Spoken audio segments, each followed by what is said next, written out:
Alright, day 22. We are over 3 weeks in finally. And looks like today we're going to be making Pong. Hey guys, welcome to day 22 of 100 Days of Code. Today we're going to be building the famous Pong game.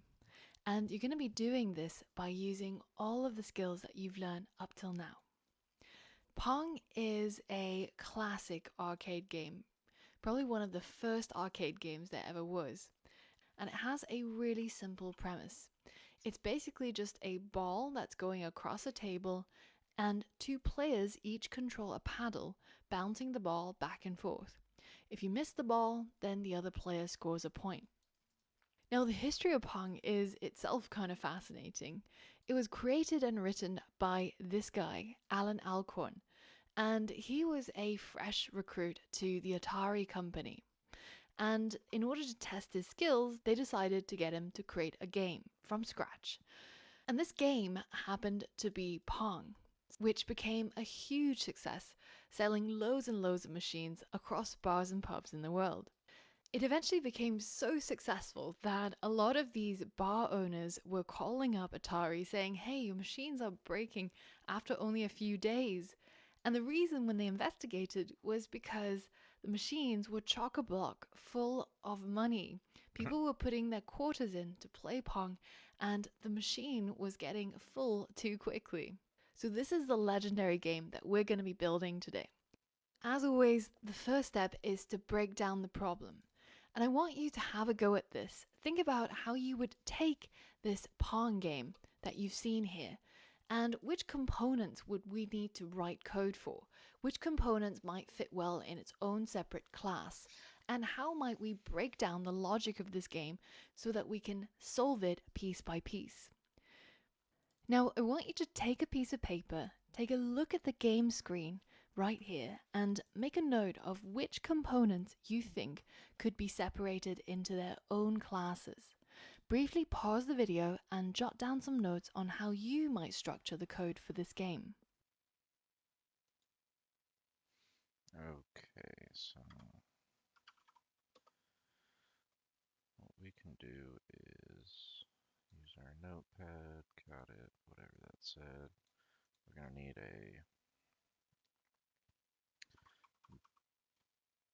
we'll go with the necessary classes. Ball, paddle class. Um, we can do either a scoreboard or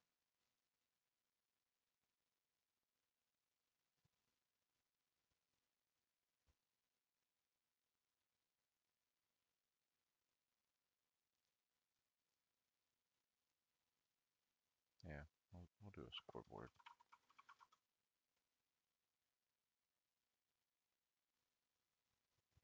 And then I think we'll just do the dotted lines through the middle, and then we just need the logic for the physics of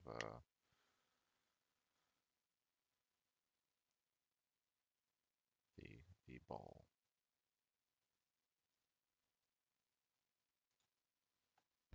Now, I've broken this tutorial down into 8 pieces. Keep your piece of paper to hand throughout today so that you can compare your structure to the sample solution. Pong is a much more complex game than Snake, so pausing to think about the structure of the code now will help you a lot more in the upcoming lessons, and it'll make it easier for you to see how everything fits together. First, we're going to figure out how to create the screen, how to create and move a paddle, and then create another paddle so we can have a two-player game, and then create the ball and make it move constantly across the screen, and figure out when it collides with a wall and make it bounce back, and then detect when there's a collision with the paddle to know when to bounce it back. Finally, we'll figure out when a user scores when the paddle misses the ball, and we'll keep the score using a scoreboard like before. Now, if you're feeling really confident, you can, in fact, just create a blank project, go through these each steps one by one, and see if you can code up this game by yourself. But what I recommend though is to go along with the videos, and I'm going to explain each of the problems one by one, and you can have a go at building it alongside with me. So if you decide to follow along with me, head over to the next lesson and we'll get started. If you decide to create everything from scratch, then pause the video and start creating the game now. I'm not feeling that confident now. The first challenge is pretty simple. We're just going to create the starting screen.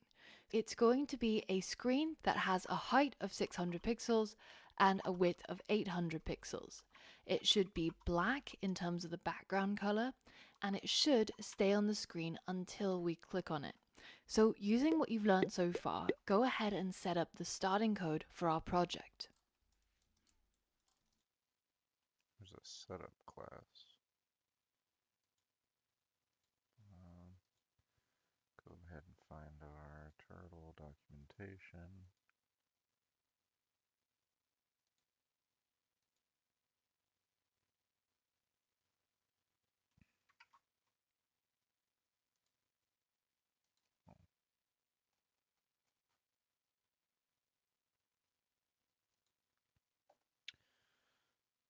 Alright, so what is this setup?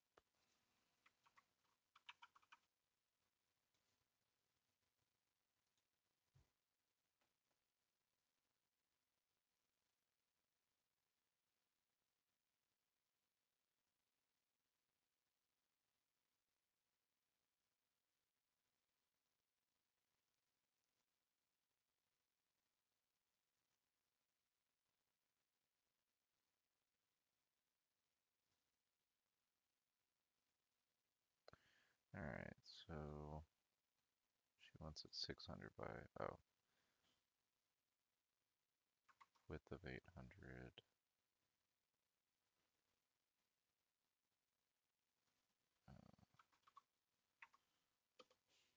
My screen dot setup width equals 800, height equals 600.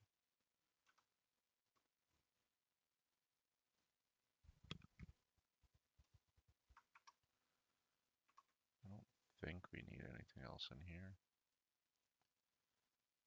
Start position in pixels from the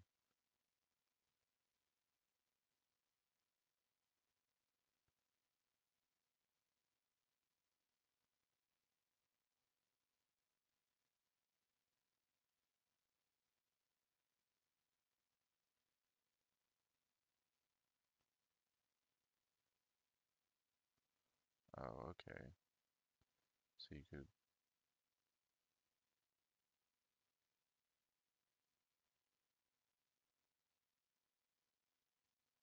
it has a way to, I guess, go to your total screen size, or,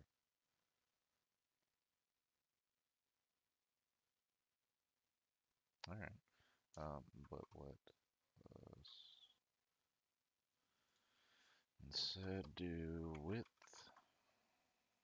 equals 800, height equals 600.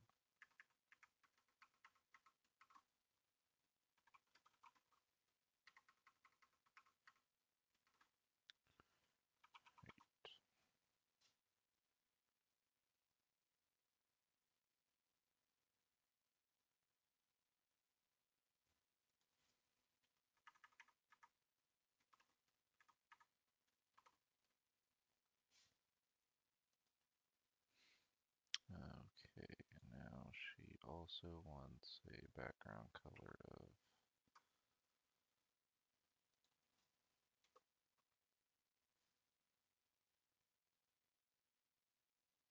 black.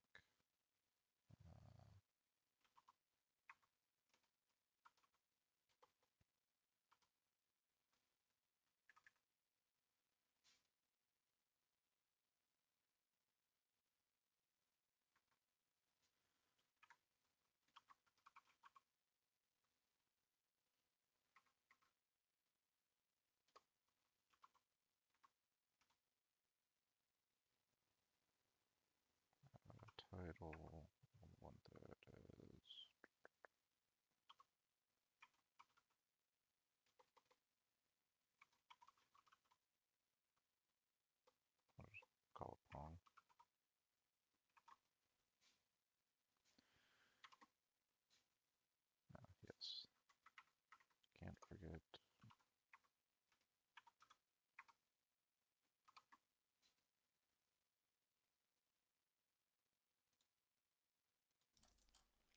Alright, so I've created a brand new project, which I've called Pong Game, and I've created a main.py. Now, the first thing I'm going to do is I'm going to import a screen from the turtle module. And then I'm going to create a screen object from this screen class, and then I'm going to set the background color to black. And then, of course, we'll need to set up the screen so that it has a width of 800 and a height of 600. So now if I run this code as it is, you'll see that it flashes up and it disappears. So of course we need that exit on click method as well. As a final finishing touch, this is completely optional, but it helps to identify the program. We can change the screen's title to, say, Pong. And now when I run the code, you can see that this window now says Pong. So we now have our 800 by 600 screen, and we're now ready to head to the next step where we create our paddles. Cool. So now that Simple we've enough. created the screen, we're ready to go ahead and create and move a paddle. So the paddle that we're going to create is going to be on the right side. It's going to have a width of 200, a height of 100, and be positioned at 350 pixels on the x-axis and then 0 on the y-axis. So this is the sort of positioning we're looking for. And additionally, we should be able to hit the up and down keys on our keyboard to move the paddle. Each key press should move the paddle up or down by 20 pixels. Have a think about how you might create the code for this and pause the video and complete the challenge.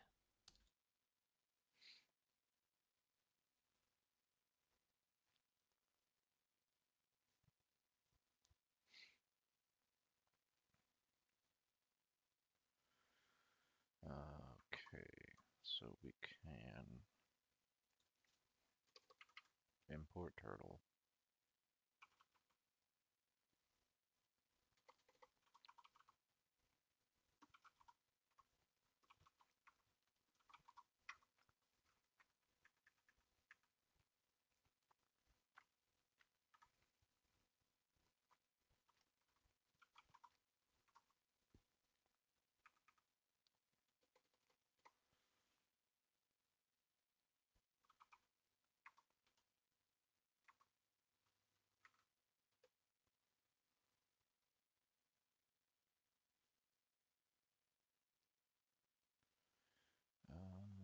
Okay,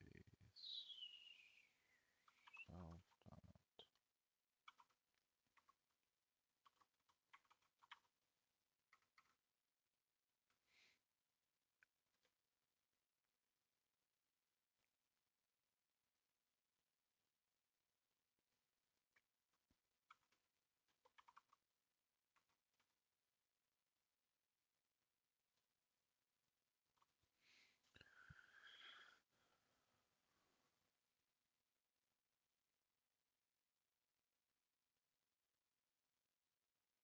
Okay, so there is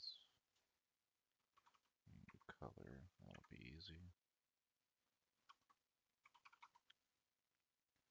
There is a shape size. So let's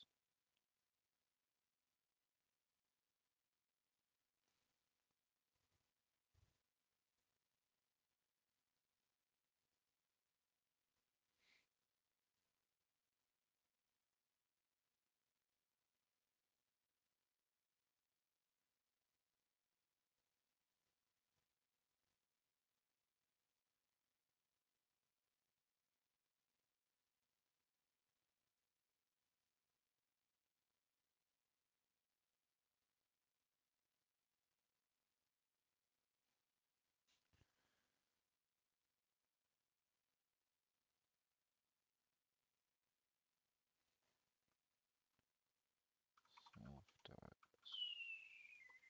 shape size stretch length.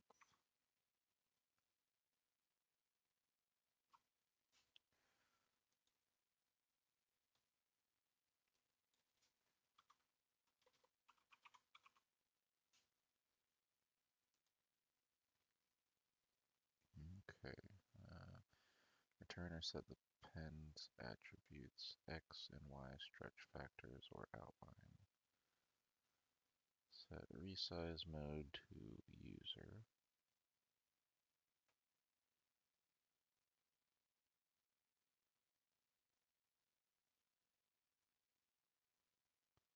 I guess we need to include that.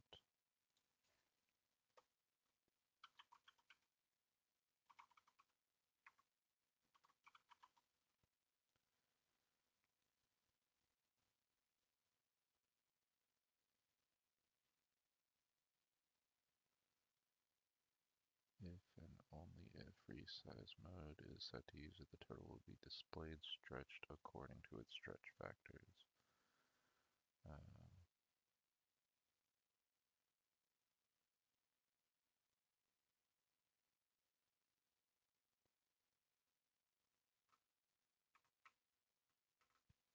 I think we can, let's try 100.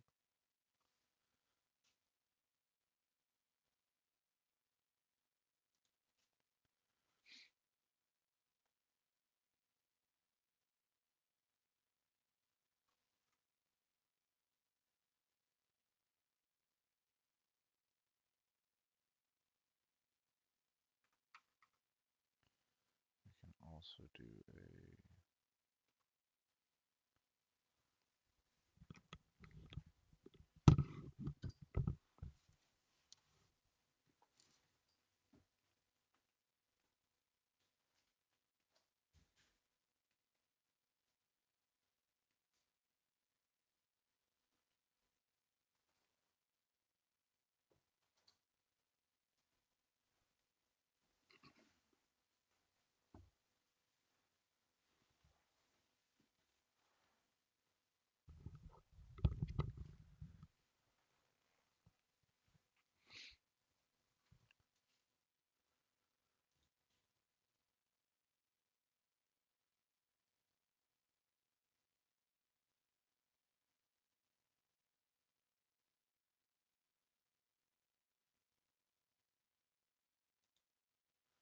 I think we're going to need a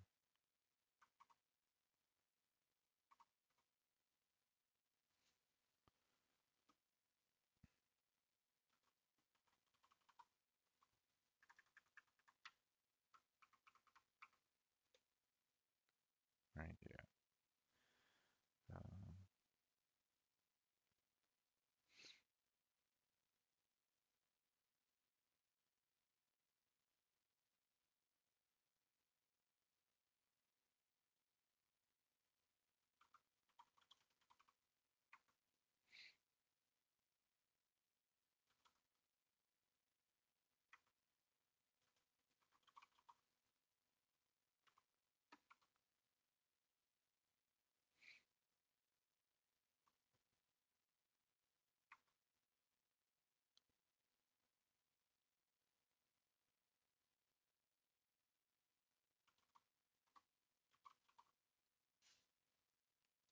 so I want to take a list. My cores equals, if our width is 800, let's do minus 780, positive 780. And here we can do a for each y core in y cores.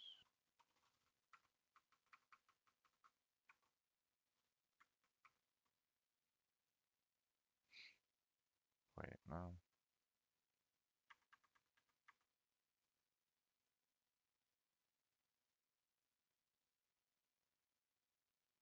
Hmm. Yeah, no, this is,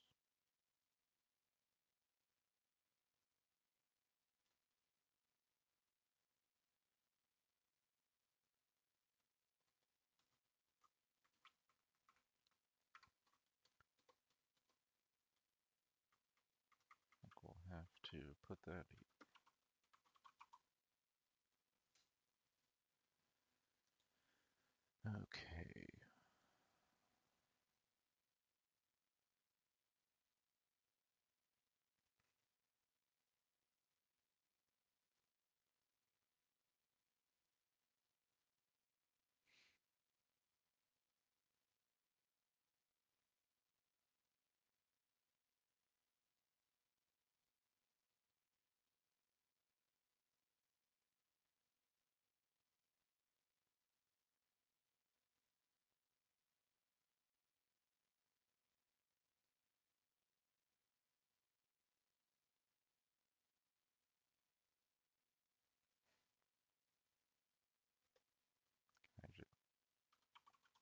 do a self-listen?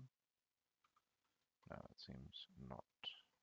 So after this, we'll do a find move up.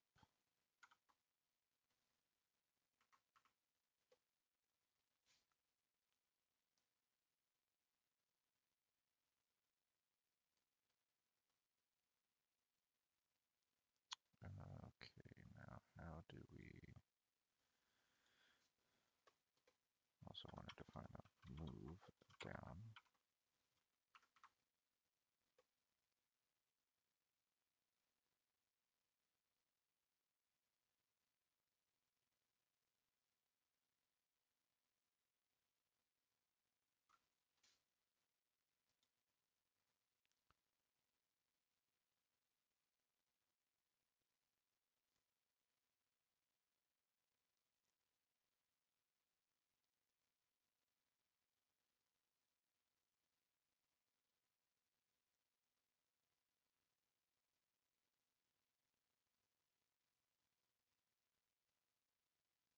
I mean, we could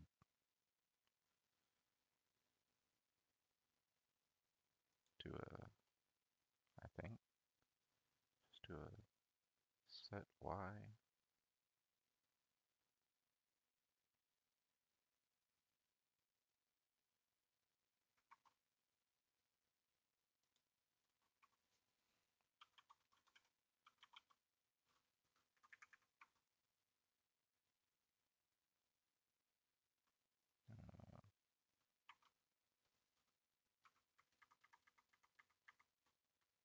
Copy that, and instead just do that.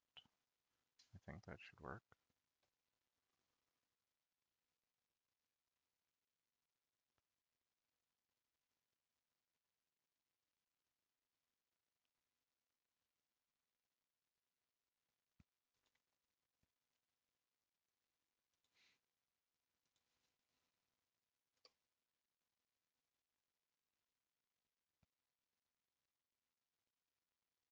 Hmm. Actually, we can just set this to 0.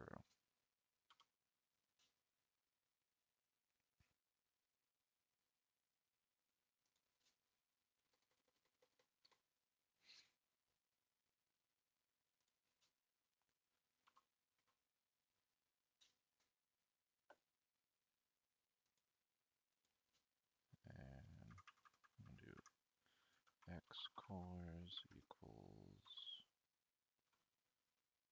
minus 780, 780.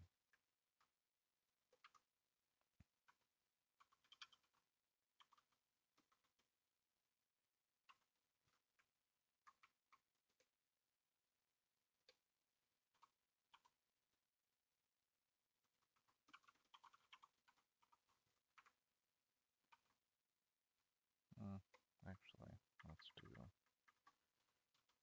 x core in x cores.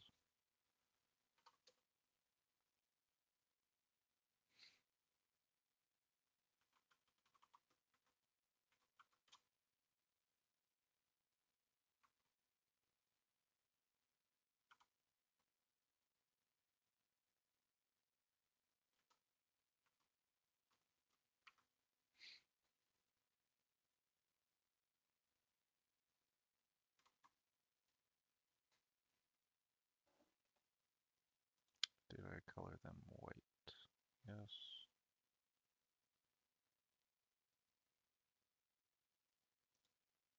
I think we're gonna have to, oh yeah, move this to the bottom.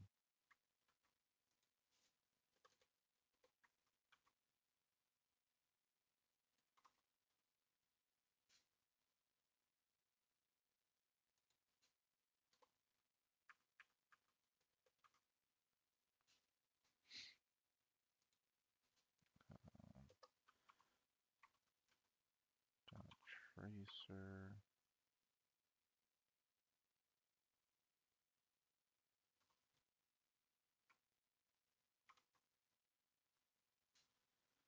We getting an error down here.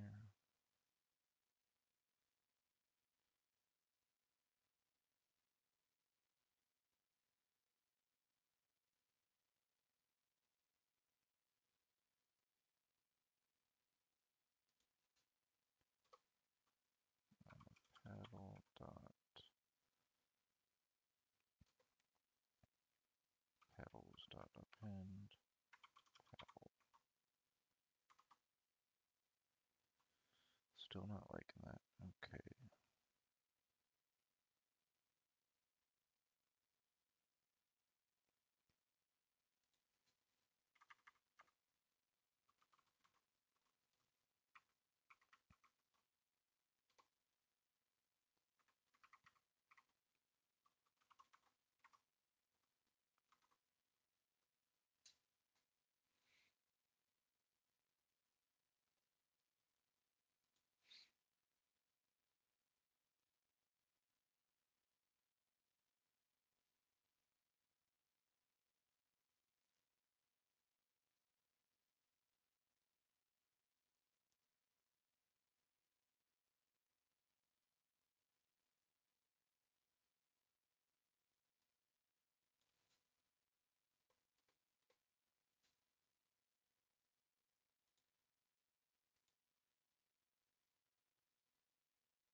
Okay, let's take a look at a recent project.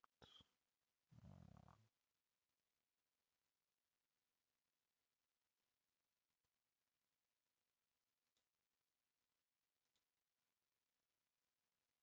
make sure I'm creating these correctly.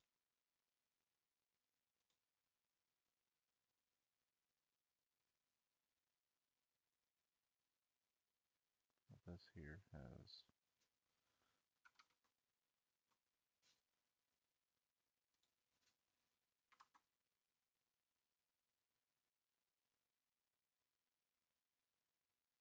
well, that's not right.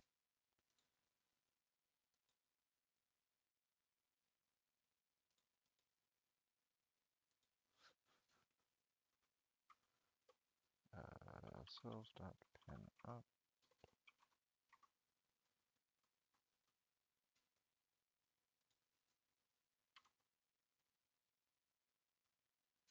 Yeah, not sure what's going on there.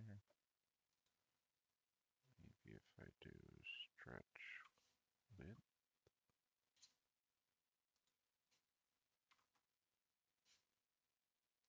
Yeah, no, that's not right.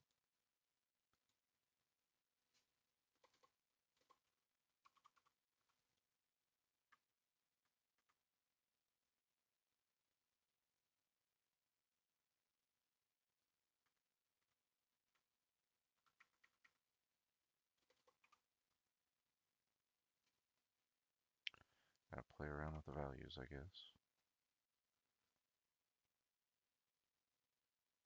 Alright, so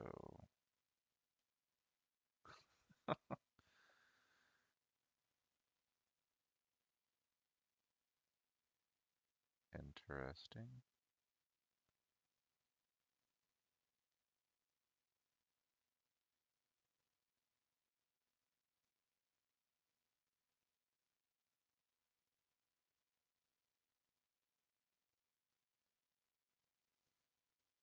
The only thing I could think of is to do like we had done.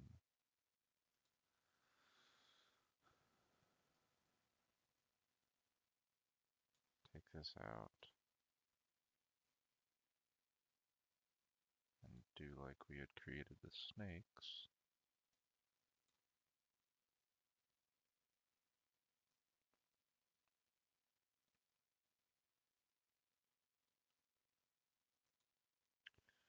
Um, make sure our tracer is 0.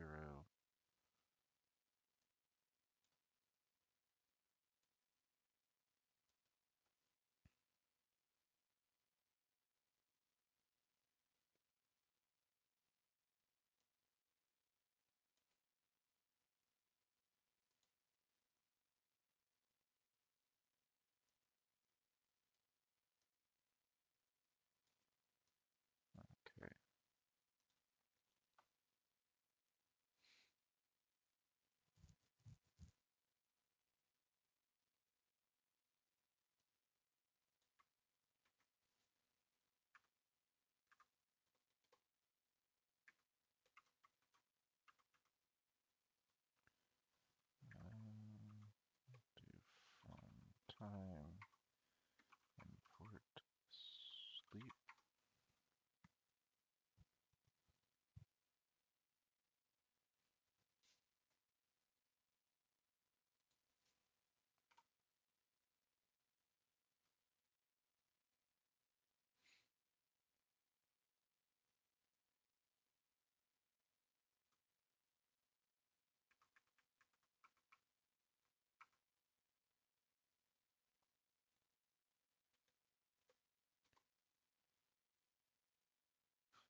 we'll do the screen listening, but this time it'll just be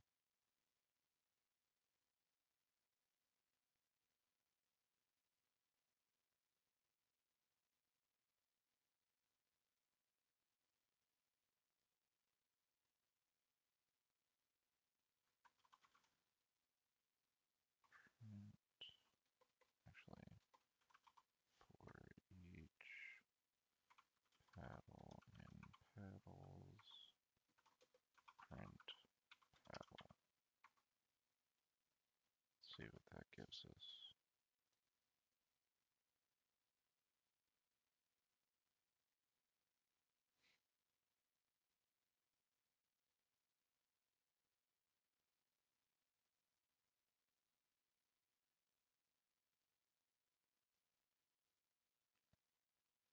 Alright, that shouldn't be hard to handle. What we can do is my screen dot on key paddle 0.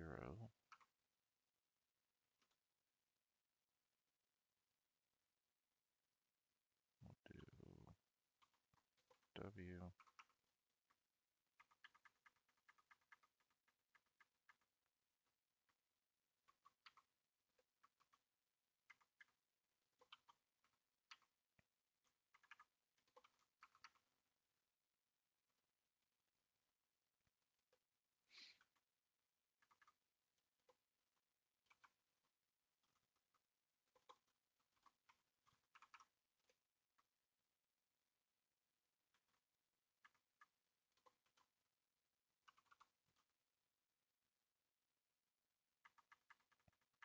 That's right. So we want dot move down.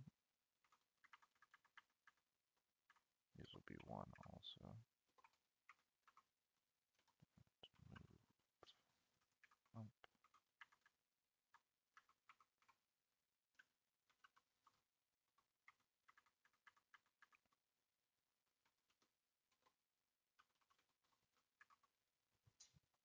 Alright, so that should be taken care of there. Get a game loop working.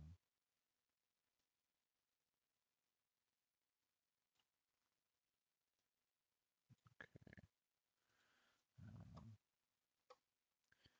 Game, wait, no, game running equals true.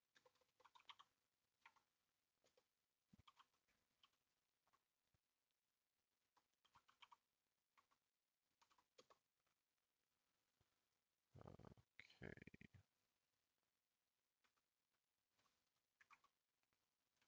update.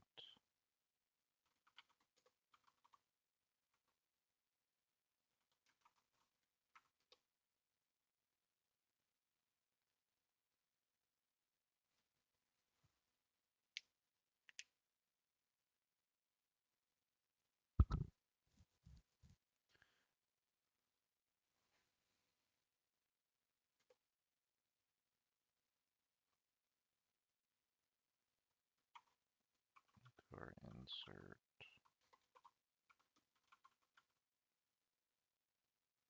ball to paddle logic here.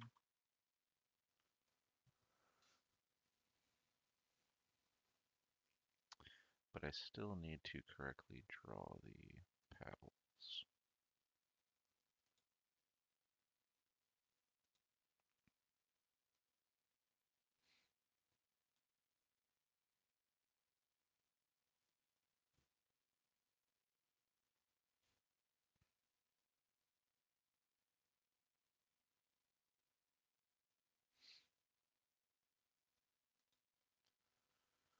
I guess we'll just keep using this add segment.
let's see what she does.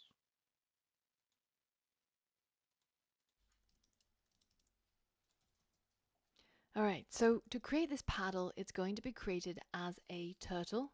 So let's go ahead and create our paddle from the turtle class. And I'm going to set the paddle's shape to a square. In order to stretch it so that it's 20 by 100 pixels, remember that all turtles start off as 20 by 20. So that means in the width, we have to stretch it by 5, and in the length, we leave it as it is in order to make it 100 by 20. So let's go ahead and hit up paddle.shapesize, which is what we've been using so far. And then in terms of the stretch width, we're going to make that 5, and then the stretch length is going to be 1. Now we have to make sure that our paddle has a color of white so that it's actually visible when we run our code. And you can see there it is. There's our paddle. And as always, it gets initialized in the center at the coordinate 0, 0. So in order to move it to the position we want to, we have to get it to go ahead and pen up, and then we can tell it to go to the position that is 350 by 0. So 350 on the x-axis and 0 on the y-axis, like that. Now, the next thing we need to do is figure out how to get it to move up and down. So, of course, we need some sort of way of getting our screen to listen for keystrokes. We're going to call screen.listen, and then we're going to call onKey in order to listen for the up key. And then when that happens, we're going to get the paddle to go up. Now, remember, as always, when you're using a function as a parameter, you don't want to add the parentheses. If you do, it won't work. Now let's create our go up function, and this function is going to take.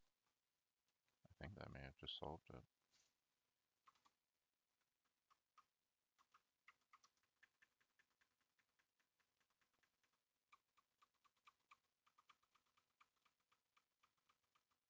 Well, it's doing it once.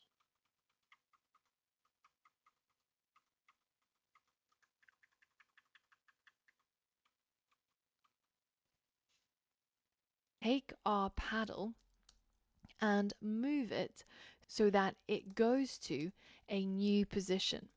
The new X position is not going to change. The only one that's going to change is the Y position.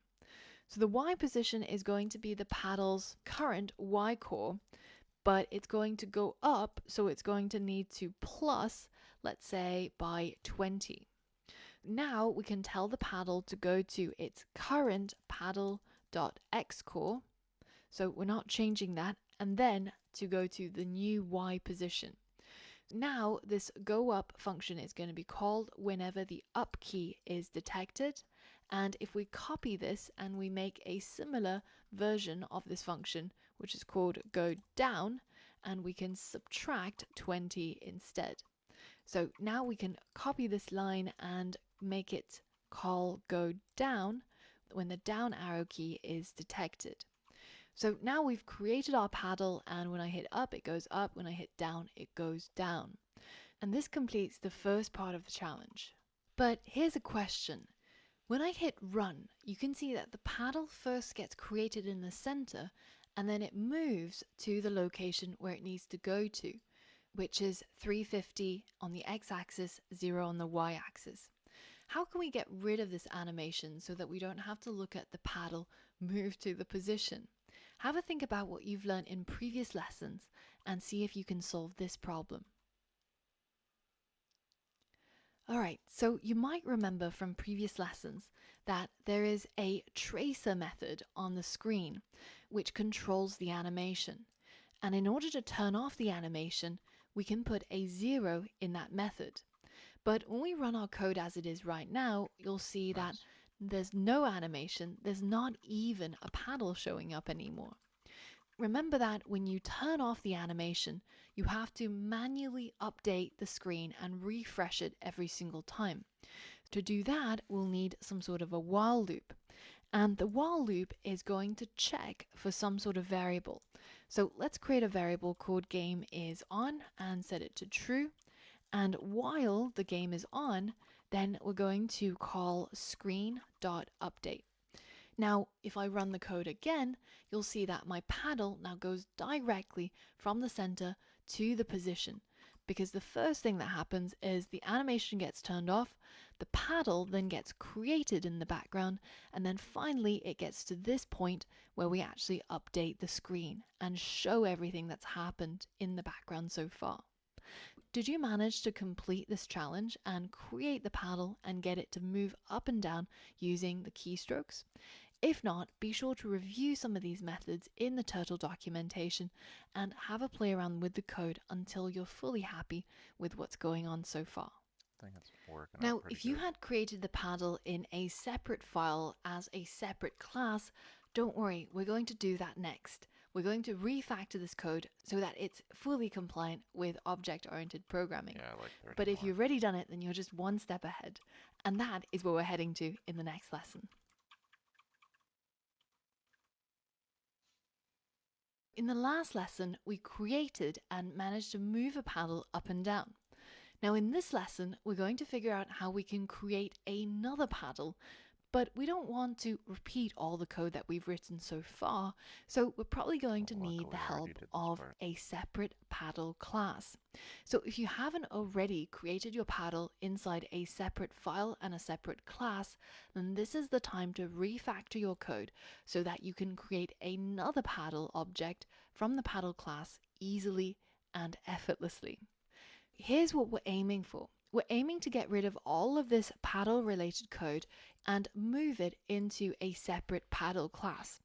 And then subsequently, we want to be able to create a right paddle simply by creating it from the paddle class. And then we can create a left paddle from the paddle class. Now, because the right paddle has a different coordinate from the left paddle, we'll need to pass in the position of the right and left paddle as a tuple. So we might say something like the x will be 350 and the y will be 0.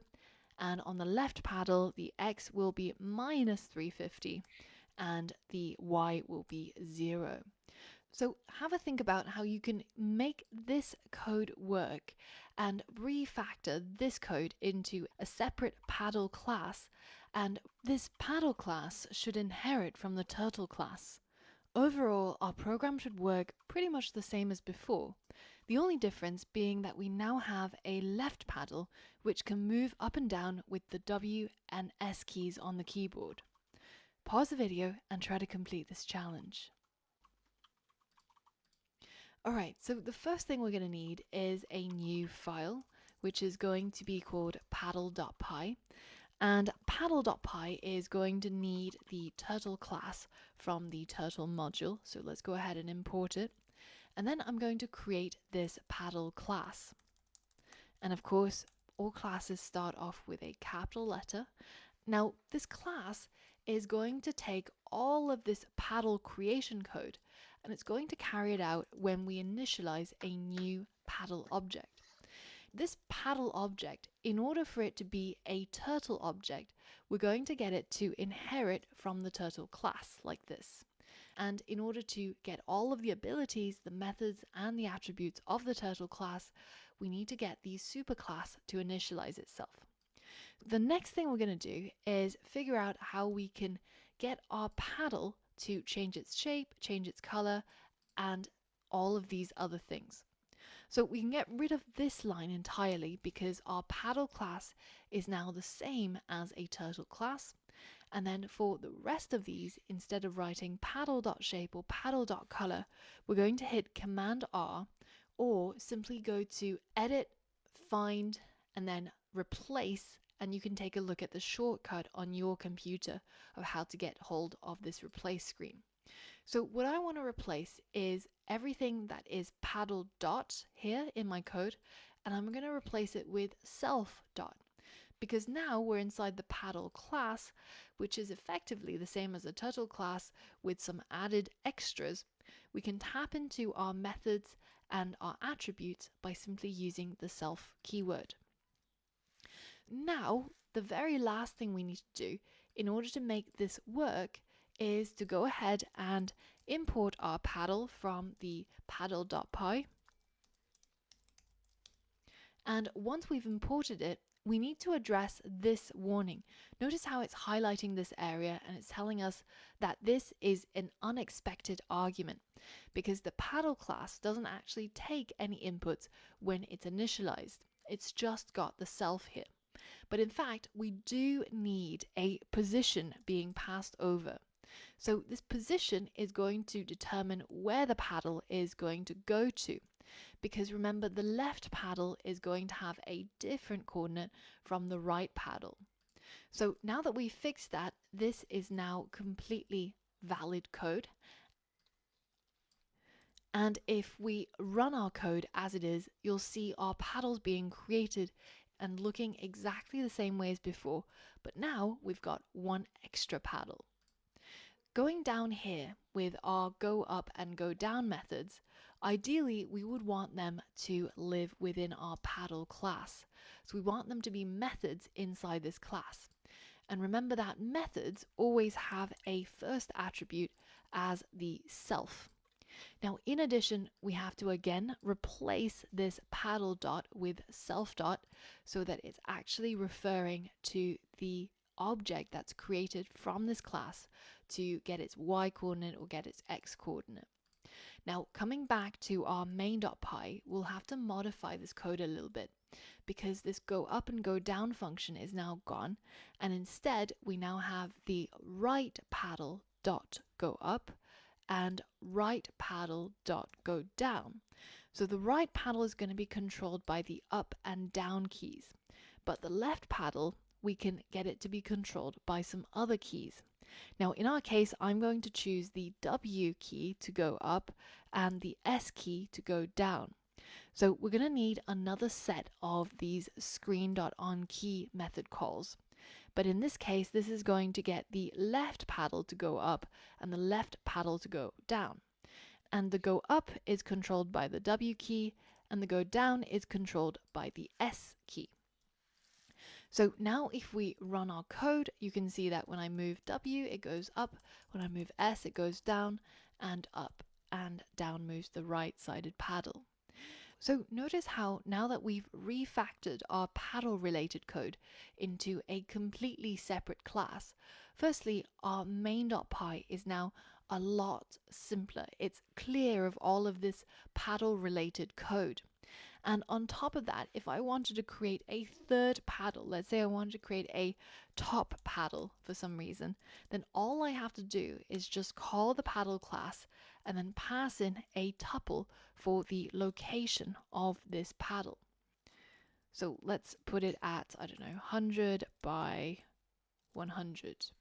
If I hit run, you can see there's a third random paddle, and I didn't have to write any of this extra code or any of the related methods. We can create as many of these paddles as we want because we've now got this paddle class. So with these examples, I hope you're getting the sense of how important classes are and just how important they are when it comes to the development of a more complex project like this Pong game. Now in the next lesson, we're going to continue building out our program and we're going to create our ball class and get the ball moving. Well, all right. Now that we've created both paddles, the next obvious step is to create the ball and get it to move. So this ball is going to be created as a separate ball class, and the ball object that we're going to create from it will have a width of 20, height of 20, and its X and Y position will start out at the center of the screen, so 0, 0. Now, when the screen refreshes, the ball is automatically going to move on the screen and it's going to move up and also to the right. So its X and Y positions will change on every refresh of the screen. So this is going to be a little bit more challenging and will require a little bit of thinking from your part. But I want you to pause the video and give this problem a bit of thought and see how far you can get in trying to get the ball to move to the top right edge of the screen. Pause the video and give that a go. Okay.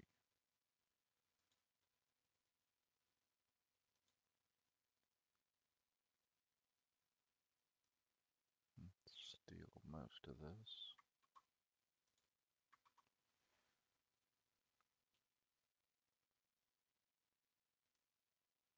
Change the square to a circle.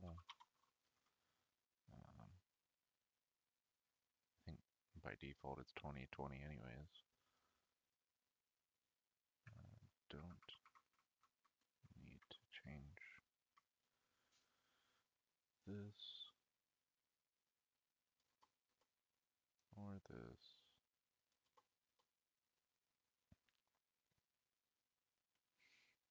Uh,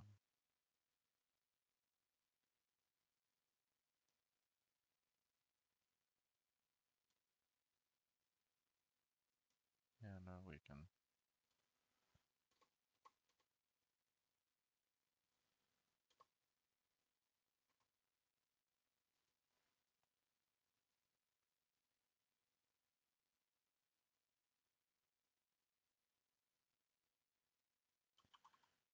define. Let's just do a start movement. And we'll need random for this because instead of going directly to the top right corner, I think we should set it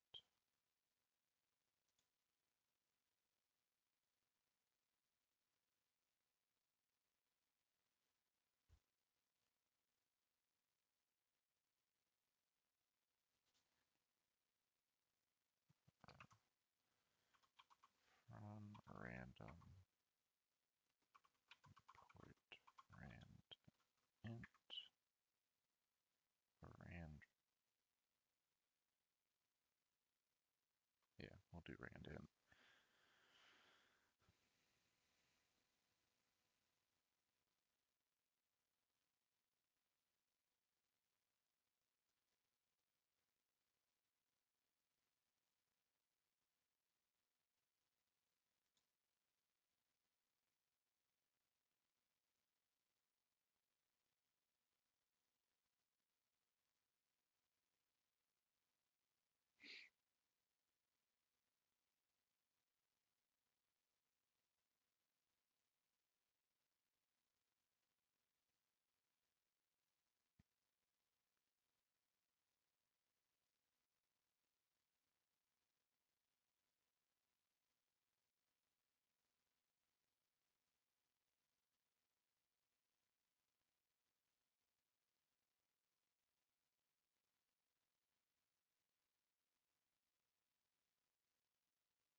So we can only have it go anywhere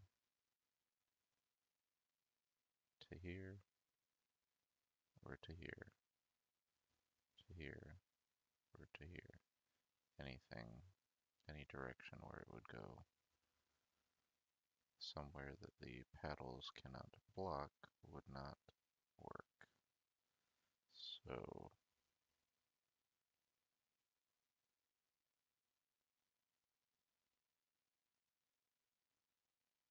just need to figure out how to implement. Um,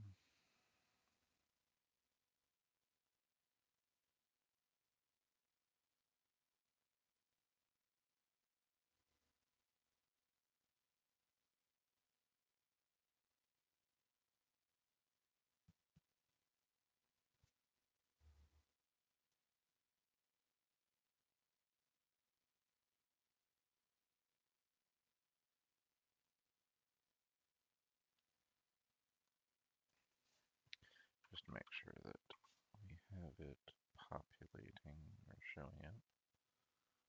Um,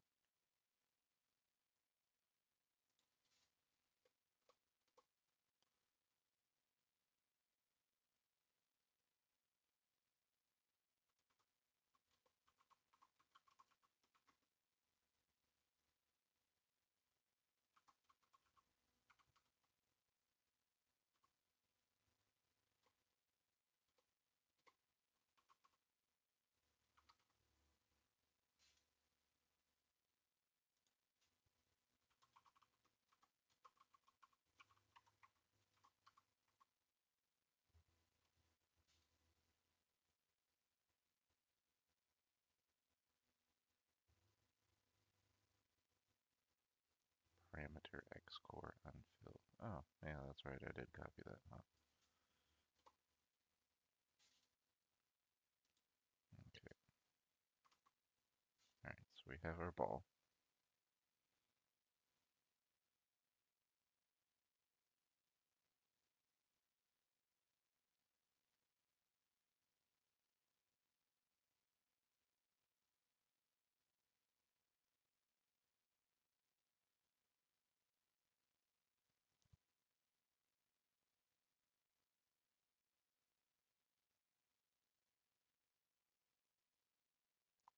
I'm just not entirely sure, even remotely sure, how to do the logic for the direction. You know, accounting for not going off the incorrect direction. So I guess for now we'll just get it moving. So for that,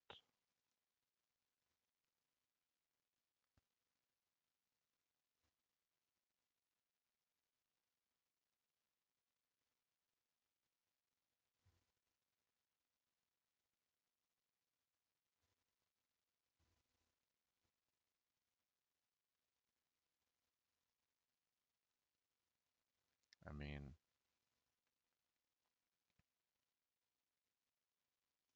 could do a set heading.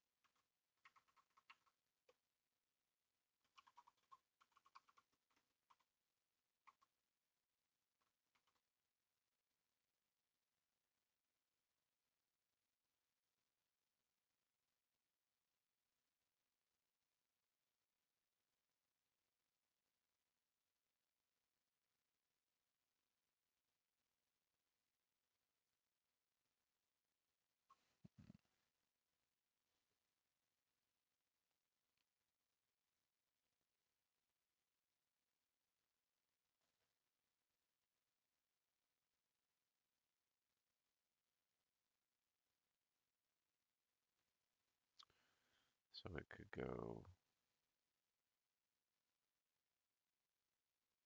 if its starting heading is at 0, it could go up to 45.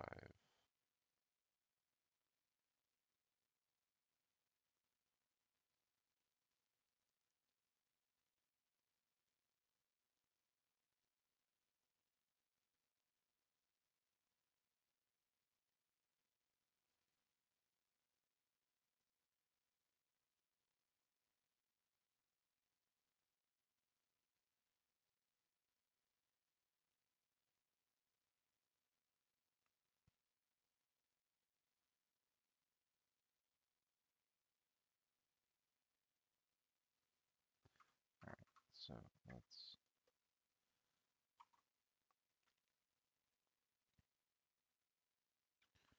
right, right direction is anywhere from 45 to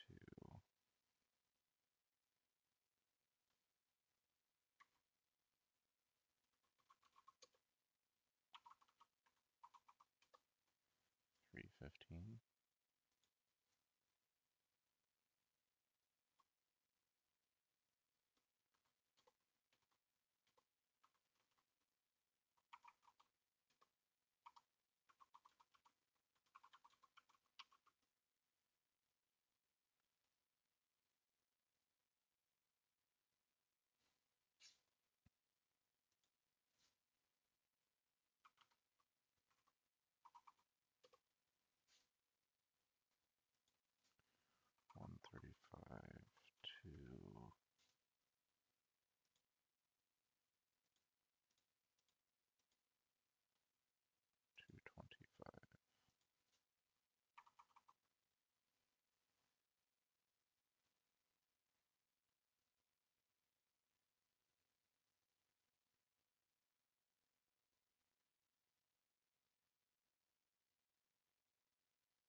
2 minus 45 to 45.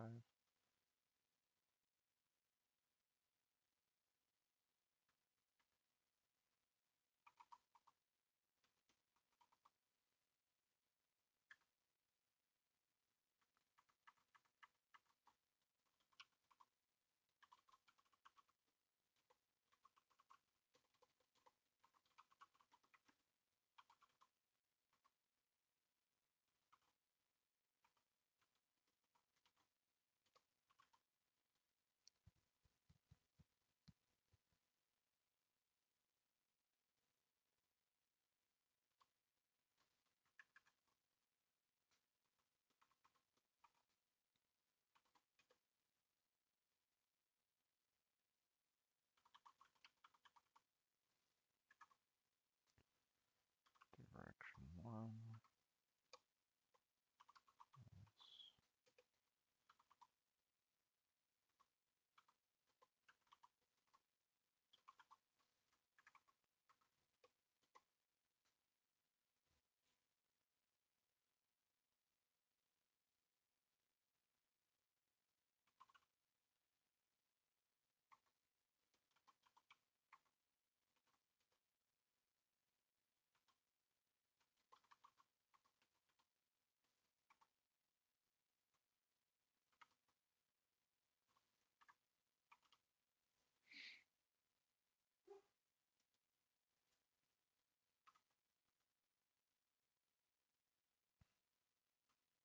Ah, I didn't call it.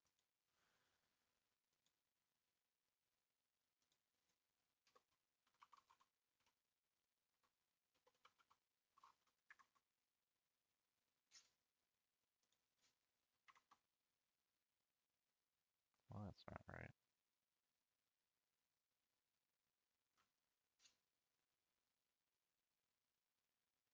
I didn't like that.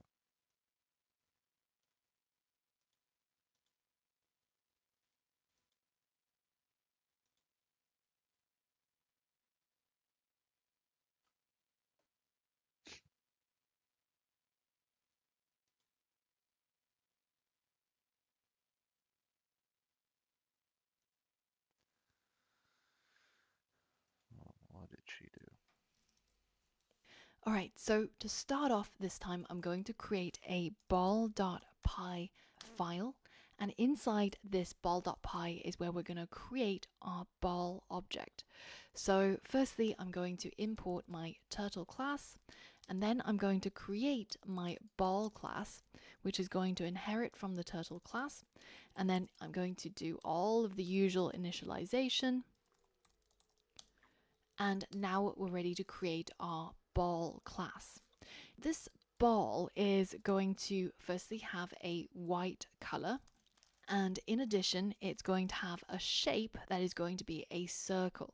Now I know that in the original Pong game the table tennis ball is actually a square, so you can keep it a square if you want to be historically accurate, or you can change it to a circle like I have here to make it look more like a ping pong ball.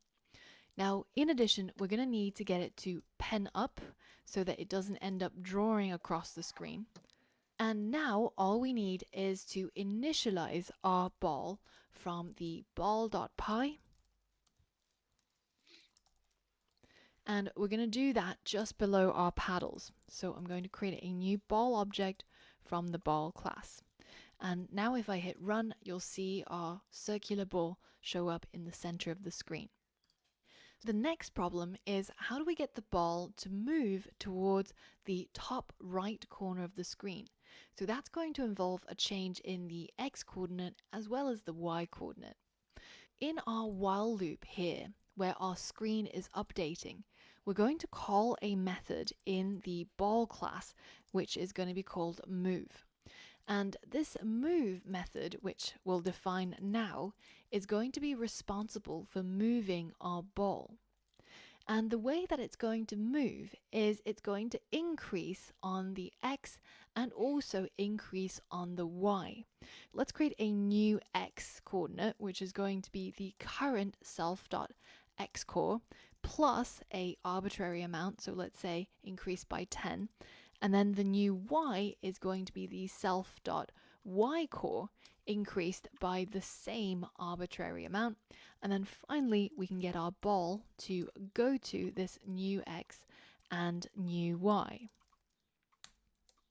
So now when we run our code, you can see that our ball immediately goes off the screen to the top right corner.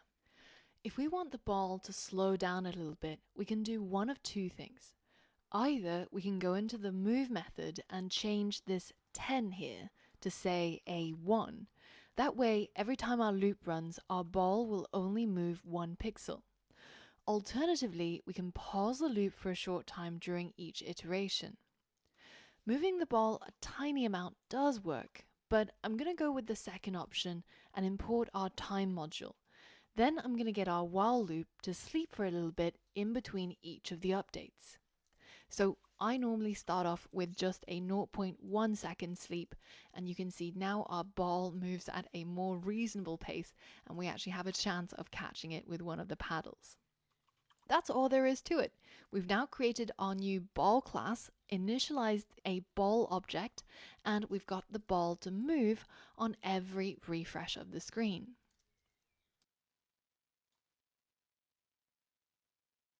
Now we've So I have, let's see what that does.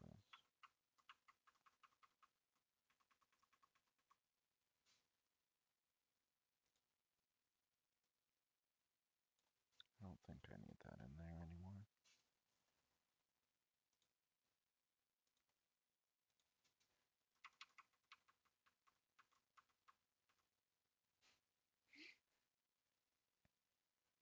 Alright, good enough for now.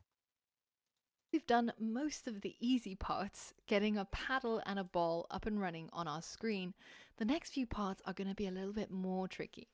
And the first thing we're going to tackle is how to detect collision when the ball hits the wall at the top and the bottom and getting the ball to bounce. Now, we only need to detect collision on the top and the bottom walls, because when the ball hits the right or the left edges of the program, it should actually be caught by one of the paddles. And if it isn't, then that means that player has missed the ball and it's a point to the other side. So we need to focus on how can we detect when the ball has collided with the top or bottom walls. When has its position gone past a certain point that it probably is going to collide with the wall? We've done something similar in Snake, but it's again time to revisit this topic.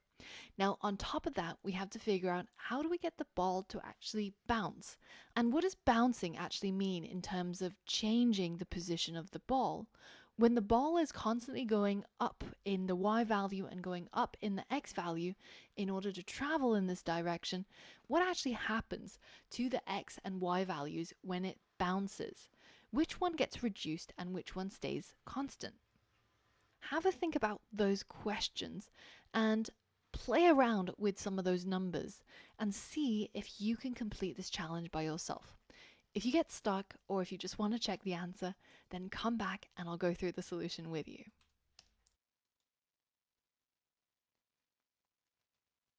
Alright, so I totally forgot about the walls.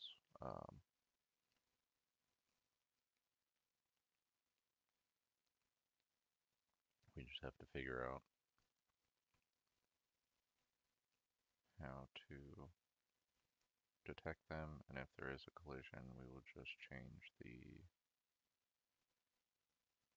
we'll flip the Y direction,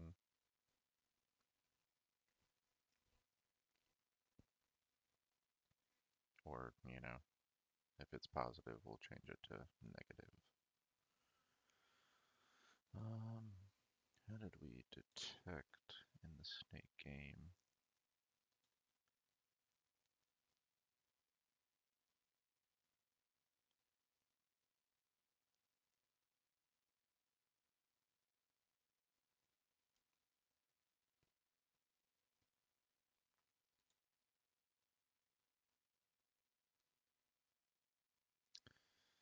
Okay, So basically,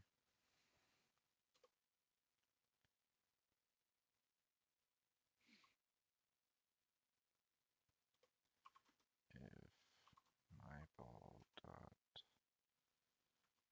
y core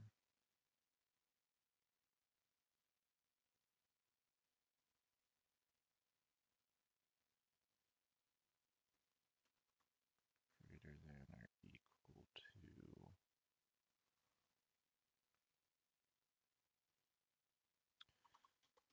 300, or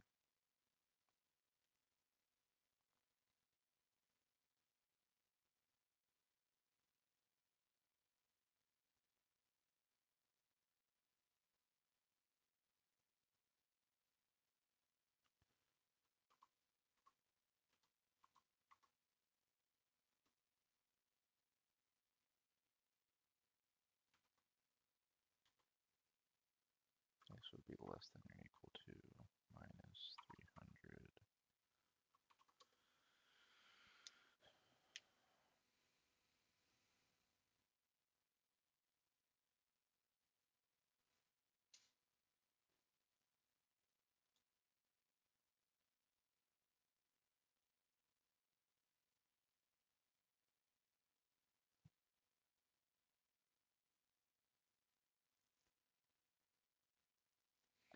We're going to have to change this movement, I believe.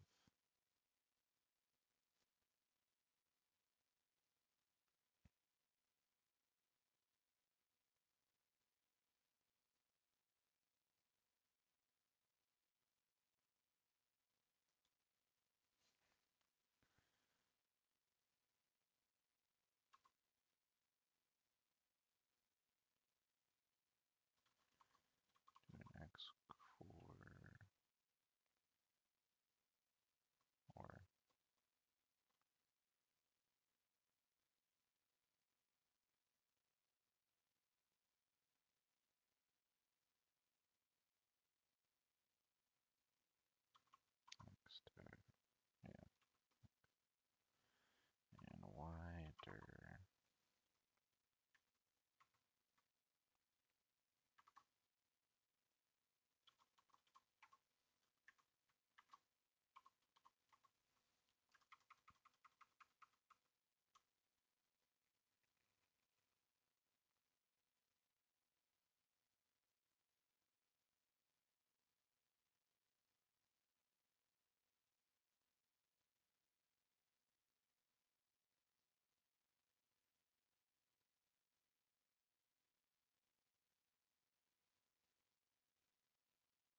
All right, so it's going to be inside our while loop where I'm going to be detecting the collision with the wall.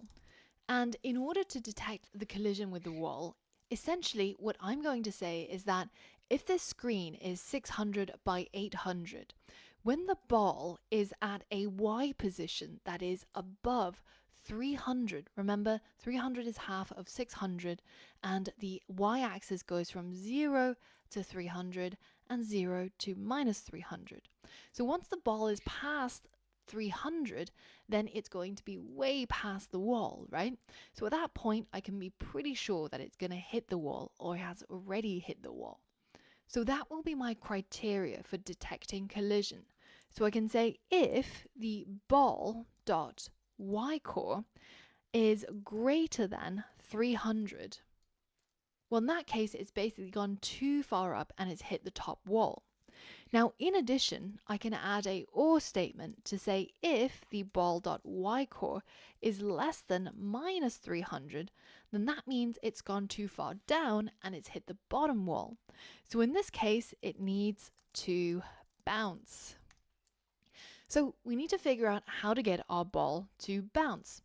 And we're going to create a bounce method in our ball class in order to tell it how to do this. Firstly, we're going to need to figure out a new y, because the y coordinate needs to essentially Well, I guess I will go ahead and rip all of this out.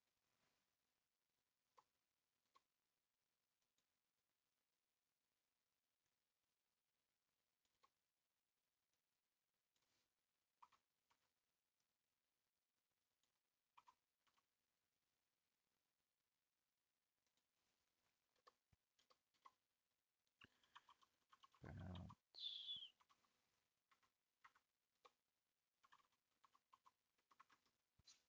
reverse.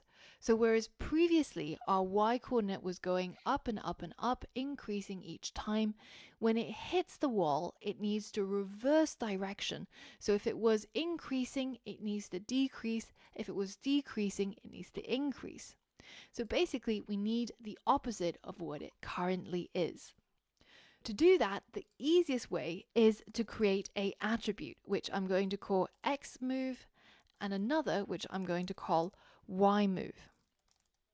These are going to start out at 10, and every time we move our ball, we're going to say self.xcore plus self.x move and plus self.y move. This basically hasn't changed anything. It's just that every single time the ball moves, it's going to increase in the x coordinate by 10 pixels and also increase by 10 pixels in the y coordinate. Now, when we bounce, however, we need to change our y move so that it's the opposite in terms of direction of what it used to be. So if it used to be plus 10, we want it to be now minus 10. And if it used to be minus 10, we want it to be now plus 10. To do that, all we need to do is multiply it by minus 1. So that means if y move is currently equals to 10 and 10 is being added to the y coordinate, then this ball is moving upwards. But when we reverse the direction by multiplying it by minus 1, now that is now minus 10. So we're now adding minus 10 to the y coordinate, which is the same as subtracting 10. So this is some basic high school maths that's going to get our Pong program to start moving in the right direction. Now back in the main.py, under these conditions, when the ball has hit the top or the bottom, we're going to get the ball to bounce. And now if I hit run, you should see that when the ball hits the top screen, it comes right back, exactly in the way that we wanted to. But the only thing that we Hang on.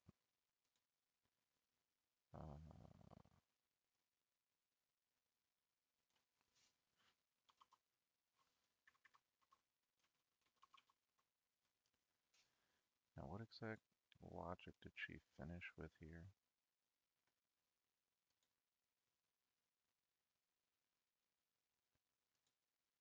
That's it. It's literally just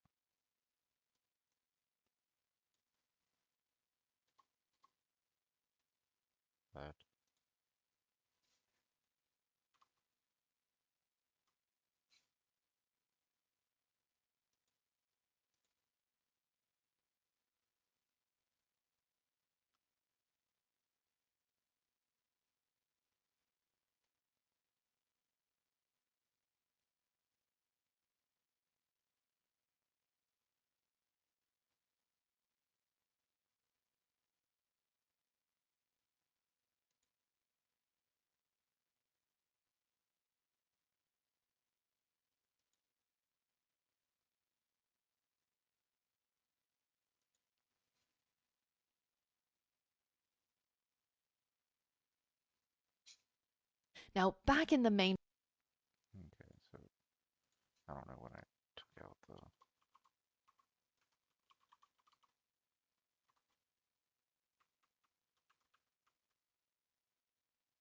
Cool. Pi. Under these conditions, when the ball has hit the top or the bottom, we're going to get the ball to bounce. And now if I hit run, you should see that when the ball hits the top screen, it comes right back, exactly in the way that we wanted to. But the only thing that we might need to tweak is look at how far it's gone before it actually bounces. It's completely disappeared off the screen before it actually makes a bounce. So we can adjust these values accordingly. So I think it works best when we actually have it as 280. So remember that the width of the ball is 20 pixels. So if we're 20 pixels away from the wall, then that's pretty much where we need to bounce. So if I run this again, you can see that the ball hits close to the wall and then it comes right back. So this will take a little bit of thinking to get your head around it. The best way to really understand this is to print out the values of the new y and also of the y move, and also after you've modified the move in the bounce. Look at those numbers and you'll eventually be able to understand what's actually happening to the position of the ball. But effectively, all that we're doing is we're defining an amount that the ball is going to move by in the x and the y axis. We're adding that amount to the x and y coordinate in order to move the ball. And when the ball needs to bounce off the top and bottom walls, we reverse the y move number so that we get it to subtract instead of add. And that moves it in the opposite direction.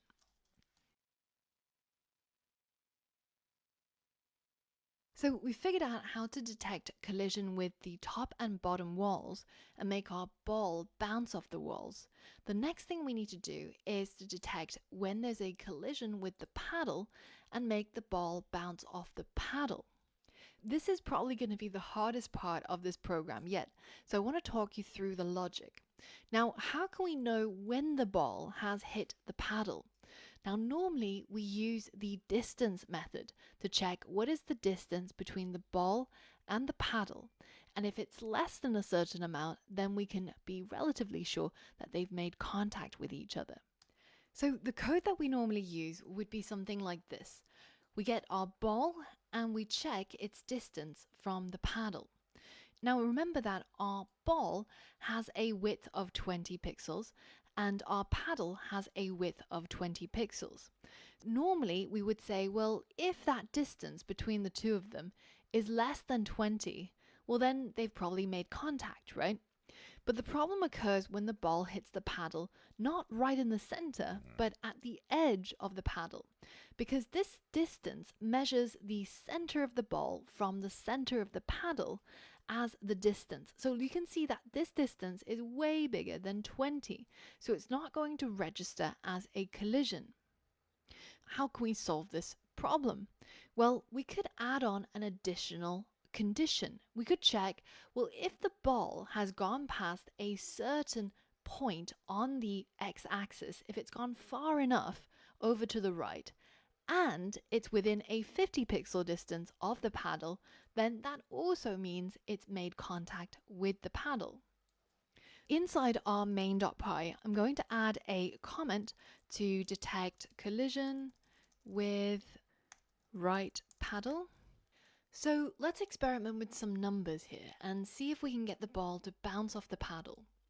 In this case, we're going to check if the ball dot distance to the right paddle is less than 50 and the ball dot x coordinate is greater than 340. If the ball has hit the right paddle, let's print something to the console to test our code. Let's print made contact. So if we run this code and I manage to make contact with the ball, you can see that it says make contact in our console.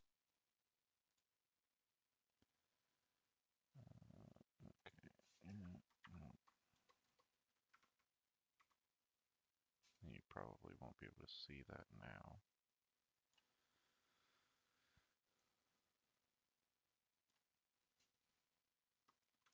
Less than 50 and ball dot x coordinate greater than 340.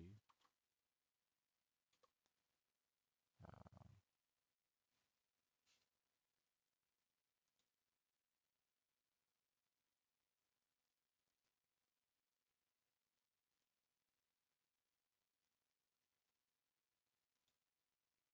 then we can do a paddle bounce.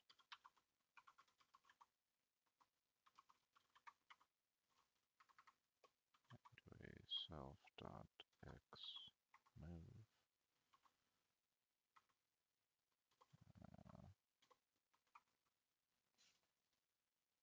I don't see why not.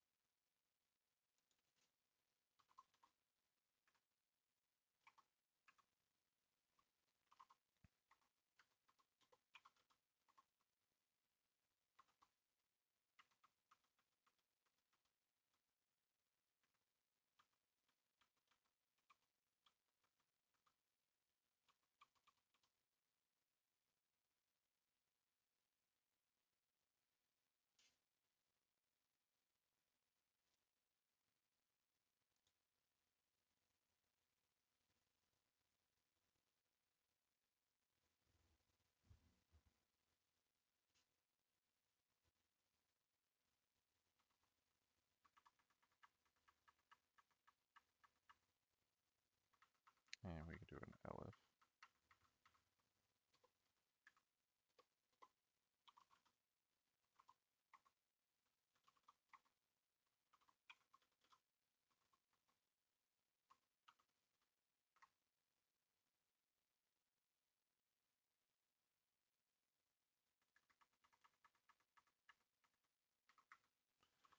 Elif.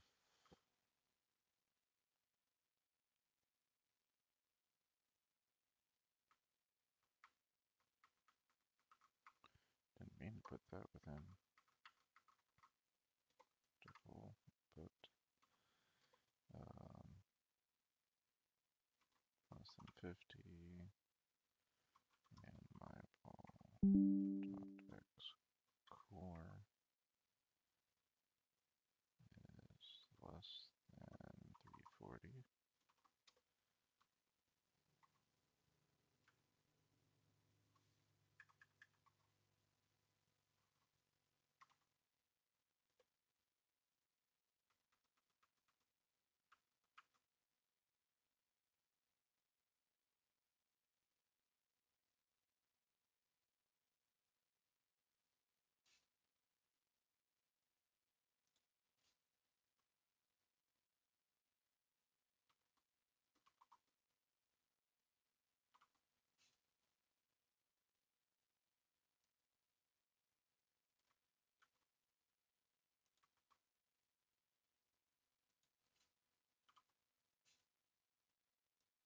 Let's see if we can do that.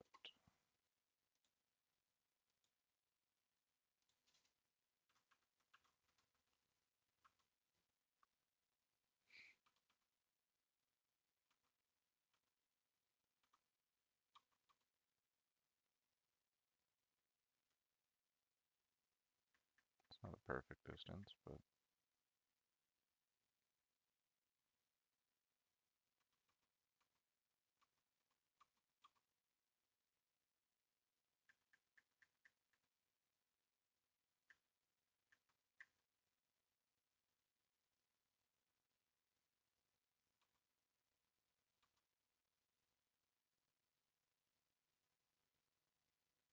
well, that's not right.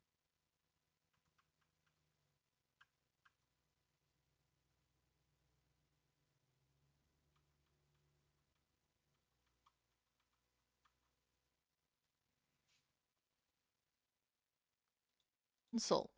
So instead of just printing make contact, what we want the ball to do is to bounce.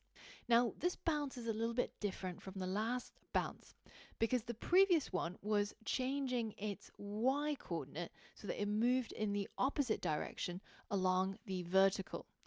But in this case, we actually want it to move along the opposite direction in the horizontal because the paddle's here and the ball's coming this way. We want it to go back this way. So instead of just calling this bounce, I'm going to right click on it and then refactor and rename to bounce Y because this is bouncing in the Y axis. Now, once we hit refactor, it'll change it here and it'll change it here. Now, on top of that, I'm going to define my bounce X. So bouncing in the X axis. And this is very similar. We're going to change the X move, so the amount that the ball moves each time when the move method is called. And I'm going to multiply it by -1. So reversing the X direction. And then when our collision is detected, we're going to get the ball to bounce in the X direction. So now if we run our code, you can see that even though this only works on the right paddle, when the ball hits the right paddle, it moves back and it bounces back towards the left.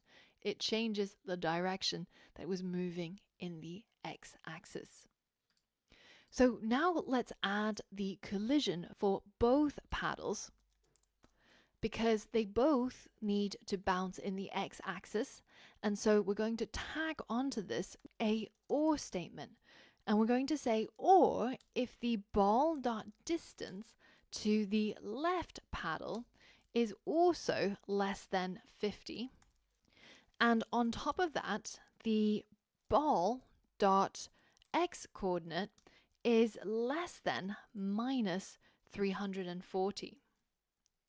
So this basically checks to see if the ball has gone far enough to the left as to be past the paddle and it's within a distance of 50 pixels from the left paddle.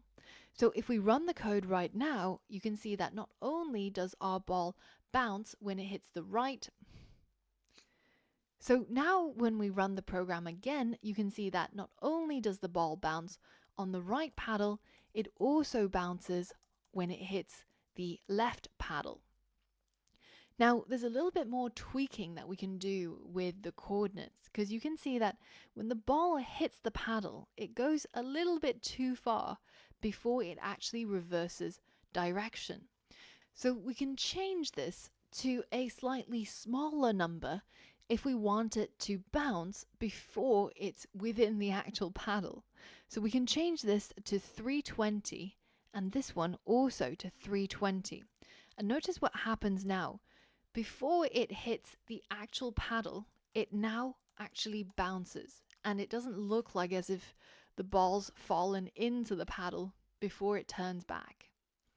And there you have it. Now we just have to figure out what should happen when the paddle misses the ball. For all of that and more, I'll see you in the next lesson. Now we're pretty close to the end of the program. We've managed to do pretty much everything other than detect when the paddle actually misses a ball. And if the right paddle misses the ball, then the left player gets a point. And this should trigger a restart of the game where the ball goes back to the center and starts off in the opposite direction. In order to do this, to detect when a paddle has actually missed the ball, effectively what we're checking is that the ball has gone past a certain point on the screen. So we know that we're already checking when the ball goes past this line and it's within 50 pixels of the paddle, then it should bounce back because that means the ball was caught by the paddle. But if it goes further than that, if it goes beyond that on the screen, like over here or over here, then that means it's a miss and we should reset the ball. Have a think about how you might create this behavior and as a challenge yourself, see if you can complete the code.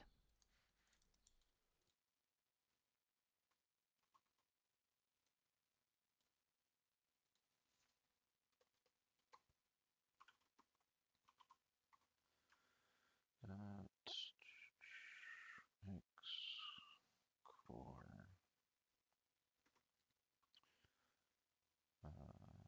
is greater than 340.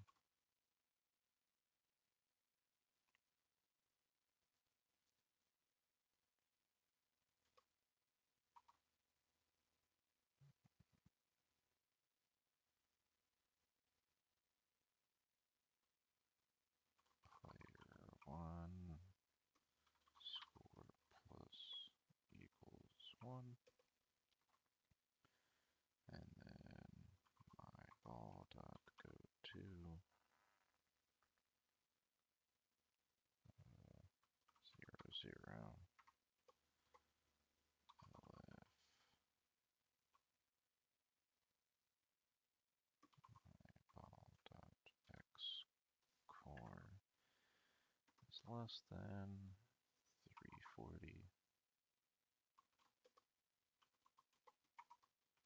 Player 2 score plus equals 1. My ball dot go to 0, 0.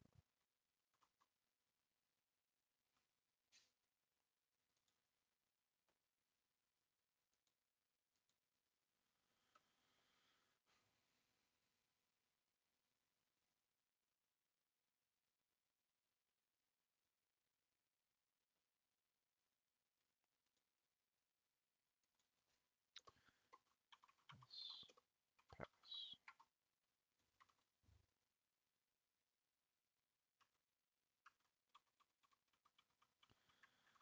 Well, I done broke it.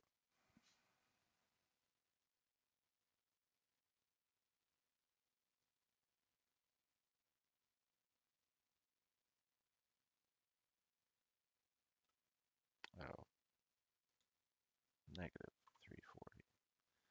It can't pass because it's not getting there.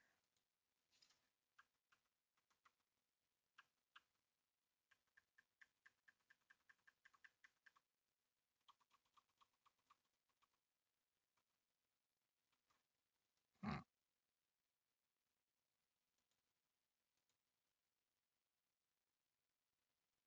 Um,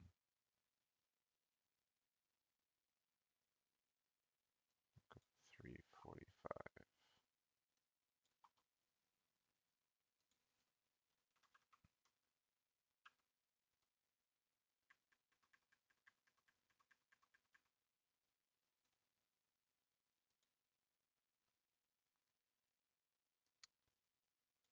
355.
Let's do 45 for this, kind of tweak it a little bit. And then we also want to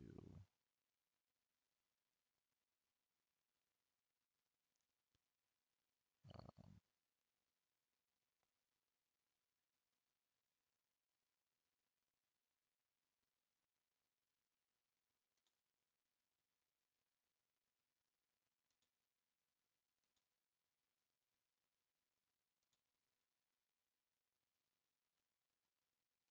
we'll do a paddle bounce.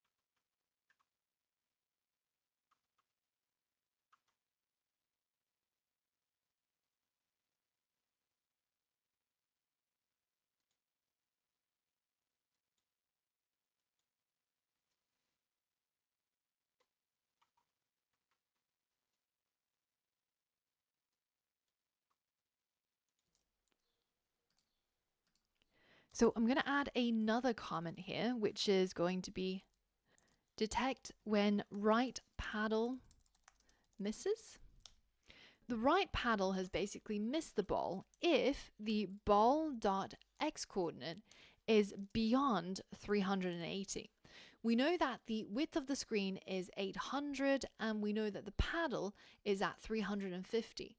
So the paddle basically goes from 340 to 360, and if it's already gone past 380, then the paddle has definitely missed the ball.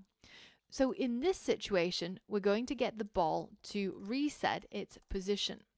And this is going to be a method in the ball class. So let's create it, and I'm just going to paste it in so I don't make any errors in terms of the naming.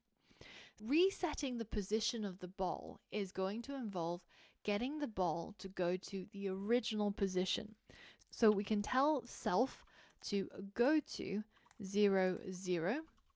Now, if we run our code, you can see when the ball has gone past a certain point and it's not caught by the paddle, it goes back into the center. But we want the ball to go in the opposite direction once it's been missed by the right-sided player. It's time for the left-sided player to get a turn. So in addition to getting the ball to reset its position, we're going to get the ball to reverse its x-axis. So we're going to call self.bouncex. Now notice how when the ball gets missed, then its direction gets reversed. It starts off in the center and it goes off in the opposite direction. Let's go ahead and define the left-sided paddle miss. And we can do that by simply saying ball.xcore is less than minus 380. And in this case, we're again going to get the ball to reset the position. Now, the reason why I've got these in separate if statements is because later on, we're going to need to detect when the right-sided player or the left-sided player actually gains a point. So when the right paddle misses, the left player gets a point. When the left paddle misses, the right player gets a point. Now, when the ball goes past the right edge and it's not caught by the paddle, then it starts off in the center and it moves to the left. When it's not caught by the left-sided paddle, it starts off in the center and it goes to the right. All that's left to do is to figure out how to do the scoring. And that is what we're going to do on the next lesson. Still a little janky. To start, we're going to need to create a new scoreboard file. And then inside this file, we're going to add our usual imports and we're going to create the scoreboard class. Now the scoreboard class is going to inherit from the turtle class, so we can go ahead and add all of our inits and our super.init. Now let's define our scoreboard. It's going to have a white color, so it shows up on the black background. It's going to have pen up because we don't want it to draw, and it's also going to have its turtle hidden because we're only interested in it being able to write something. And the thing that we want it to write is the current score. Let's go ahead and create some attributes for this scoreboard class.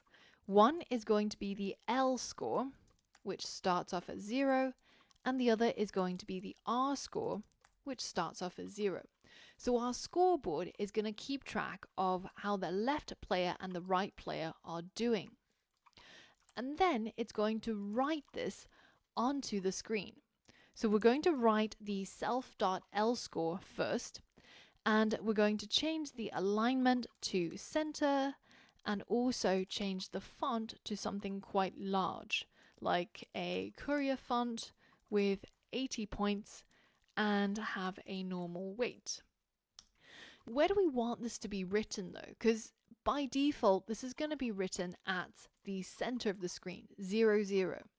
But instead, what we want it to do is we probably want it to go to somewhere on the top left of the screen. This is the left player score.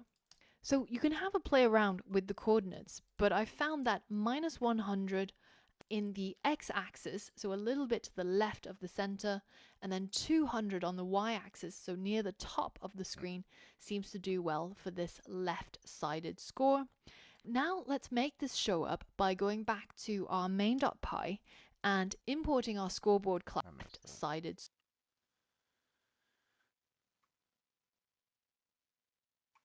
Okay. Self.go to minus 100, 200.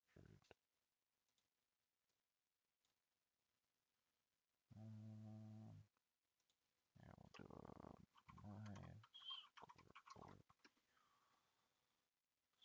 my scoreboard.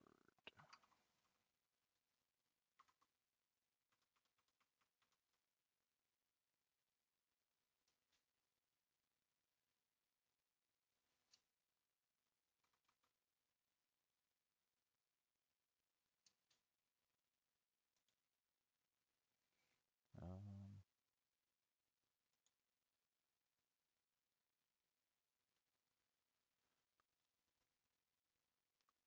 oh, yeah, that's why.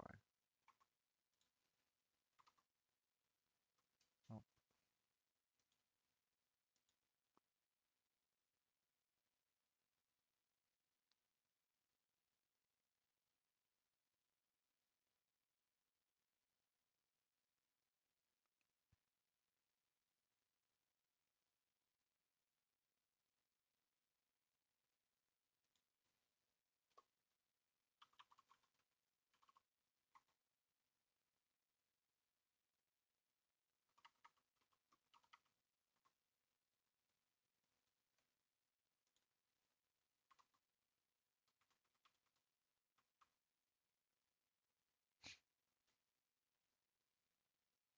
alright.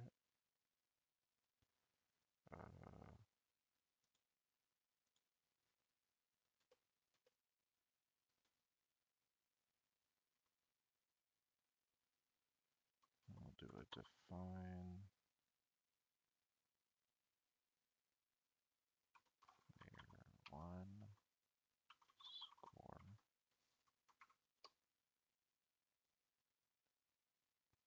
Self, just do a self dot L score plus equals 1.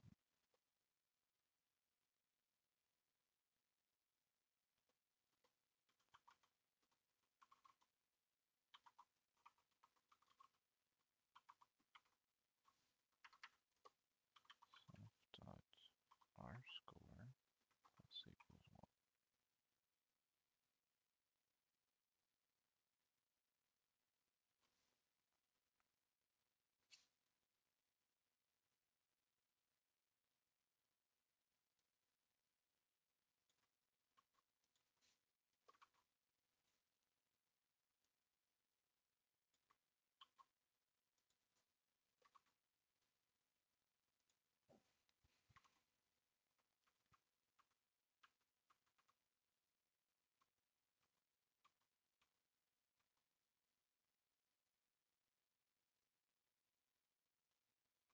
Hmm.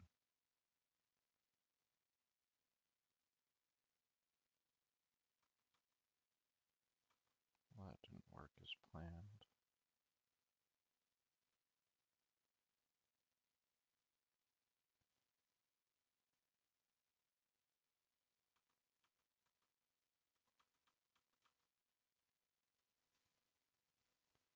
Not for either of them. Okay. Oh, duh. I didn't actually call it in there.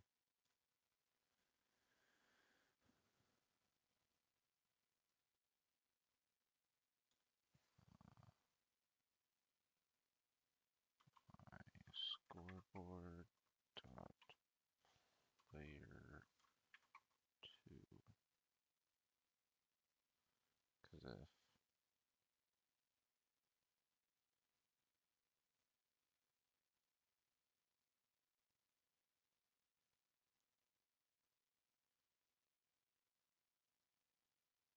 it's less than, so that would, yeah, okay.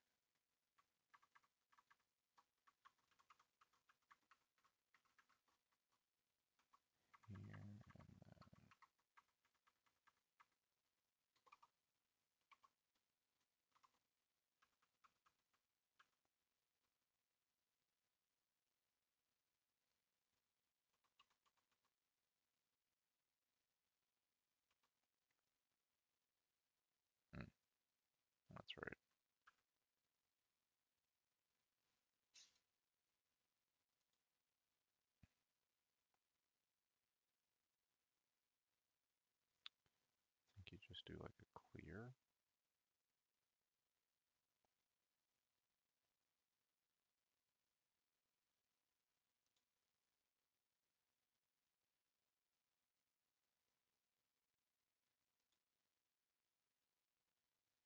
Or is it, was it reset?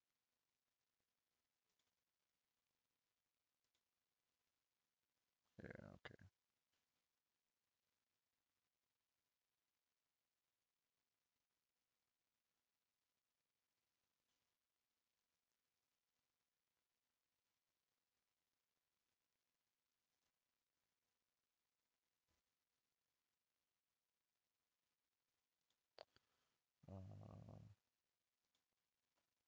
I think we'll need to write both of these.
Cool.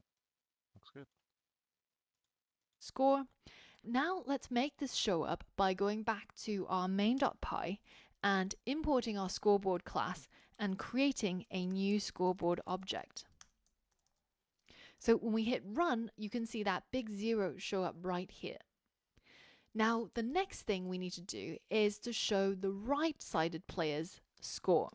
We're going to make our scoreboard go to the opposite side of the screen. So that's going to be positive 100 and again with a y value of 200. And then we're going to get it to write the right-sided score, so our score, and we're going to have the same alignment and the same font. Now you can see 0, when the game starts out. Now, what we actually want our scoreboard to do is to keep track of the score. So when the right paddle misses, it's a score to the left-sided player. We can define that in our main.py. When the right paddle misses, then we're going to get the scoreboard to give the left side a point. So maybe we could have a method called L point in our scoreboard that increases the point in the left-sided player. So we can say self.lscore plus equals 1. In addition, we're going to need to update our scoreboard, but all of that code is stuck in the init. So let's go ahead and move it out into a separate function, which we'll call update scoreboard. And we can call self.update scoreboard when we first initialize the scoreboard, but also when we score a point. Now, when we run our code, you can see that when the right-sided misses, our left side gets a point. But at the moment, it's overwriting the previous score. So to prevent that, we have to add a self.clear before we update the scoreboard. Okay, so she does put it.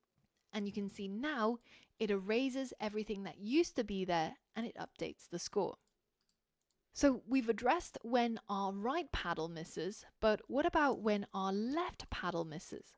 Well, we should have a method called rPoint as well that gives the right side a point. So let's add that over here. So we'll increase the R score by 1 and we'll again call update scoreboard. Now, when our left side misses, we get a point to the left, and when our left side misses, we get a point to the right. That's pretty much all of Pong. Now, if you want an extra challenge, both in terms of playing Pong as well as the code, see if you can figure out a way of getting the ball to increase its speed every time it hits a paddle, because that will make the game a lot more exciting instead of having it always move so slowly. If you can't figure it out, then continue watching and I'll show you the solution. Yeah. So in order to speed up the ball, the key is in how much time we make our game loop sleep. Because the shorter that this sleep is, let's say instead of 0.1 second, let's do 0.01 second. And if we run now, you can see our ball moves a lot faster. Let's make it even more extreme. Yeah.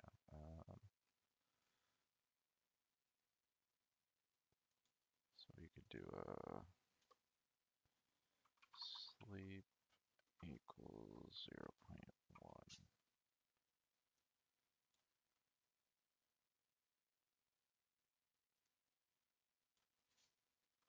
That. And then in here, what we can do is sleep.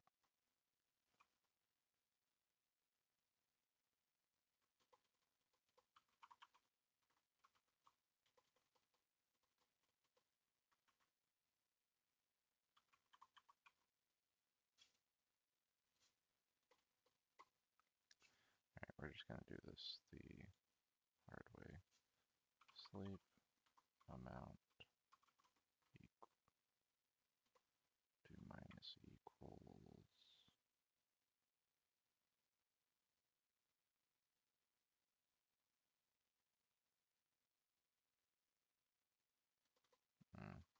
Times equals.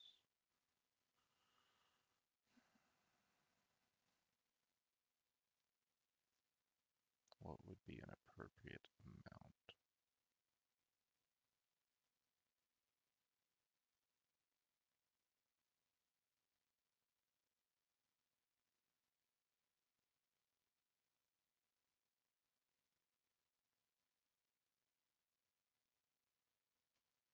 I'm not even sure. But we will sleep amount.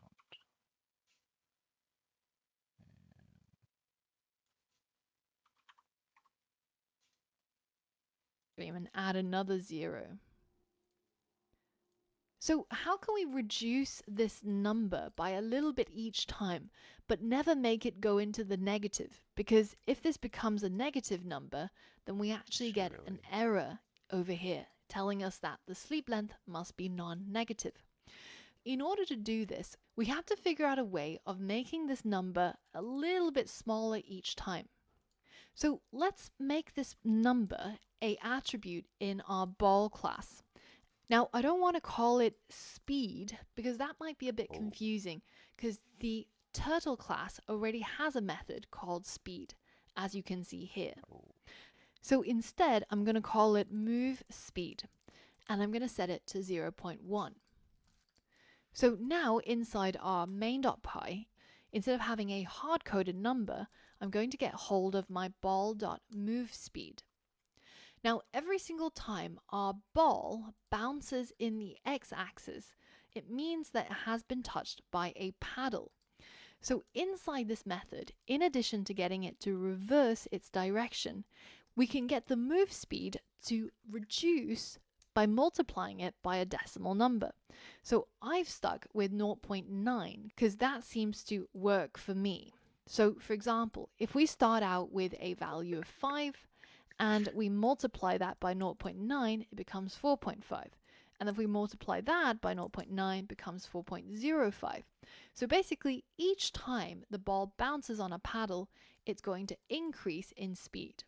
But this can't go on indefinitely. When we reset the game, once one player has lost, we have to set this move speed back to the original 0.1, just so that it doesn't keep on increasing in speed indefinitely. So now you can see whenever the ball hits a paddle, it will increase its speed ever so slightly, making it just a little bit more challenging for the players. I gotta go back and see. Now you can of course tweak speed. Now I'll show you the solution. I was messing around. Is in how much time we make our game loop sleep. The shorter that this sleep, make it even more extreme and add another 0 over here, telling us that the sleep length must be non-negative. In order to do this, we have to figure out a way of making this number a little bit smaller each time. So let's make this number an attribute in our ball class. Now, I don't want to call it speed because that might be a bit confusing because the turtle class already has a method called speed, as you can see here. So instead, I'm going to call it move speed, and I'm going to set it to 0.1.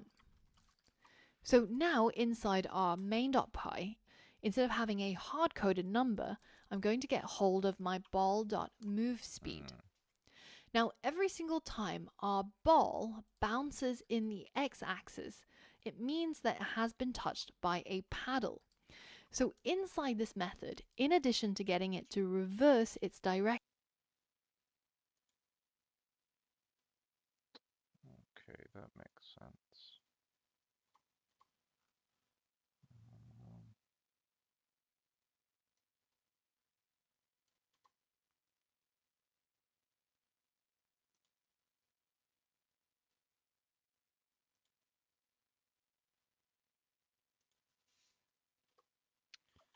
Self dot acceleration times equals 0.9 and reset position. Self dot acceleration equals 0.1. Cool. we can get the move speed to reduce by multiplying it by a decimal number. So I've stuck with 0.9 because that seems to work for me. So for example, if we start out with a value of 5 and we multiply that by 0.9, it becomes 4.5. And if we multiply that by 0.9, it becomes 4.05. So basically, each time the ball bounces on a paddle, it's going to increase in speed. But this can't go on indefinitely. When we reset the game, once one player has lost, we have to set this move speed back to the original 0.1, just so that it doesn't keep on increasing in speed indefinitely. So now you can see whenever the ball hits a paddle, it will increase its speed ever so slightly, making it just a little bit more challenging for the players. Now, you can of course tweak around with that number. So instead of 0.9, you could have 0.5, which basically halves the speed each time. But have a play around with that and see what you prefer. Now, one last thing to mention before we finish off today is that when I'm testing this program on my computer, it seems like when I hold down the up key or the down key, my paddle will continuously move. But there seems to be a bug with Turtle where if I hold down the W key, it can only move one bit at a time. But it doesn't seem to affect the S key. So I've been doing a bit of digging around online and I can't figure out exactly why this is. If you manage to figure it out, then feel free to add it to the Q&A so that other students can learn from it. But so far, I've been coming up empty. But this is just a warning in case you find this behavior as well on your computer and you get confused and thinking it's something wrong with your code. It's not. It's something about the Turtle module that causes it to behave like this. So don't worry if that's happening to you. And if you're playing Pong with a friend, you can always trick them to use the left-sided player.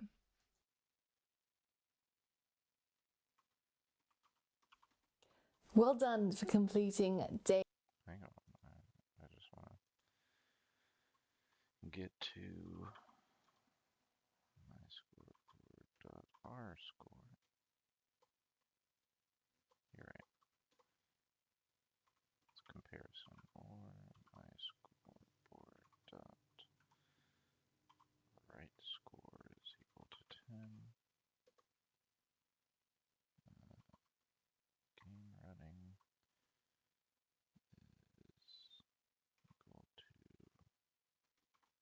true.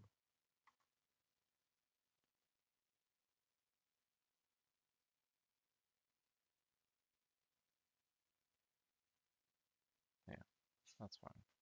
Day 22. Now, today I want to speak to all of your fears because I have a lot of them and I have voices which tell me you can do it, but also ones that tell me you can't. So, one of the things that hold us back the most from growing, from becoming who we want to be, is fear. And when you're not aware of what you're scared of, it can often limit you and prevent you from achieving the things that you really, really want. Remember that fear is the mind killer, fear is the little death, fear is something that we all have to deal with. Nobody is brave, nobody just doesn't feel it, but we feel it and we do it anyways. So think about what it is that you're scared of. What is it that you're scared of not being able to achieve? Are you afraid that, you'll never become a programmer? Maybe you're afraid that, you won't understand what's actually happening. Maybe you're afraid that you're just not good enough. We all have these doubts, and it's important to keep them in check. Think about what you're doing and think about what's the worst thing that could happen if I just gave it my all. Probably not very much. And you'll be surprised at all the great things that happen when you start looking at what you're scared of and just putting them aside for a moment and continue giving whatever it is you want to do all of your energy. All right, just moving words. But there is definitely more to do to this project, but considering it's already been almost 2.5 hours, I think that'll do for now, and off camera I will, make it a little bit better, try and work out that paddle back and forth bug, and yeah, also look into the controls that she was talking about. Uh, but anyways, day 22 down, and I think we have a capstone project.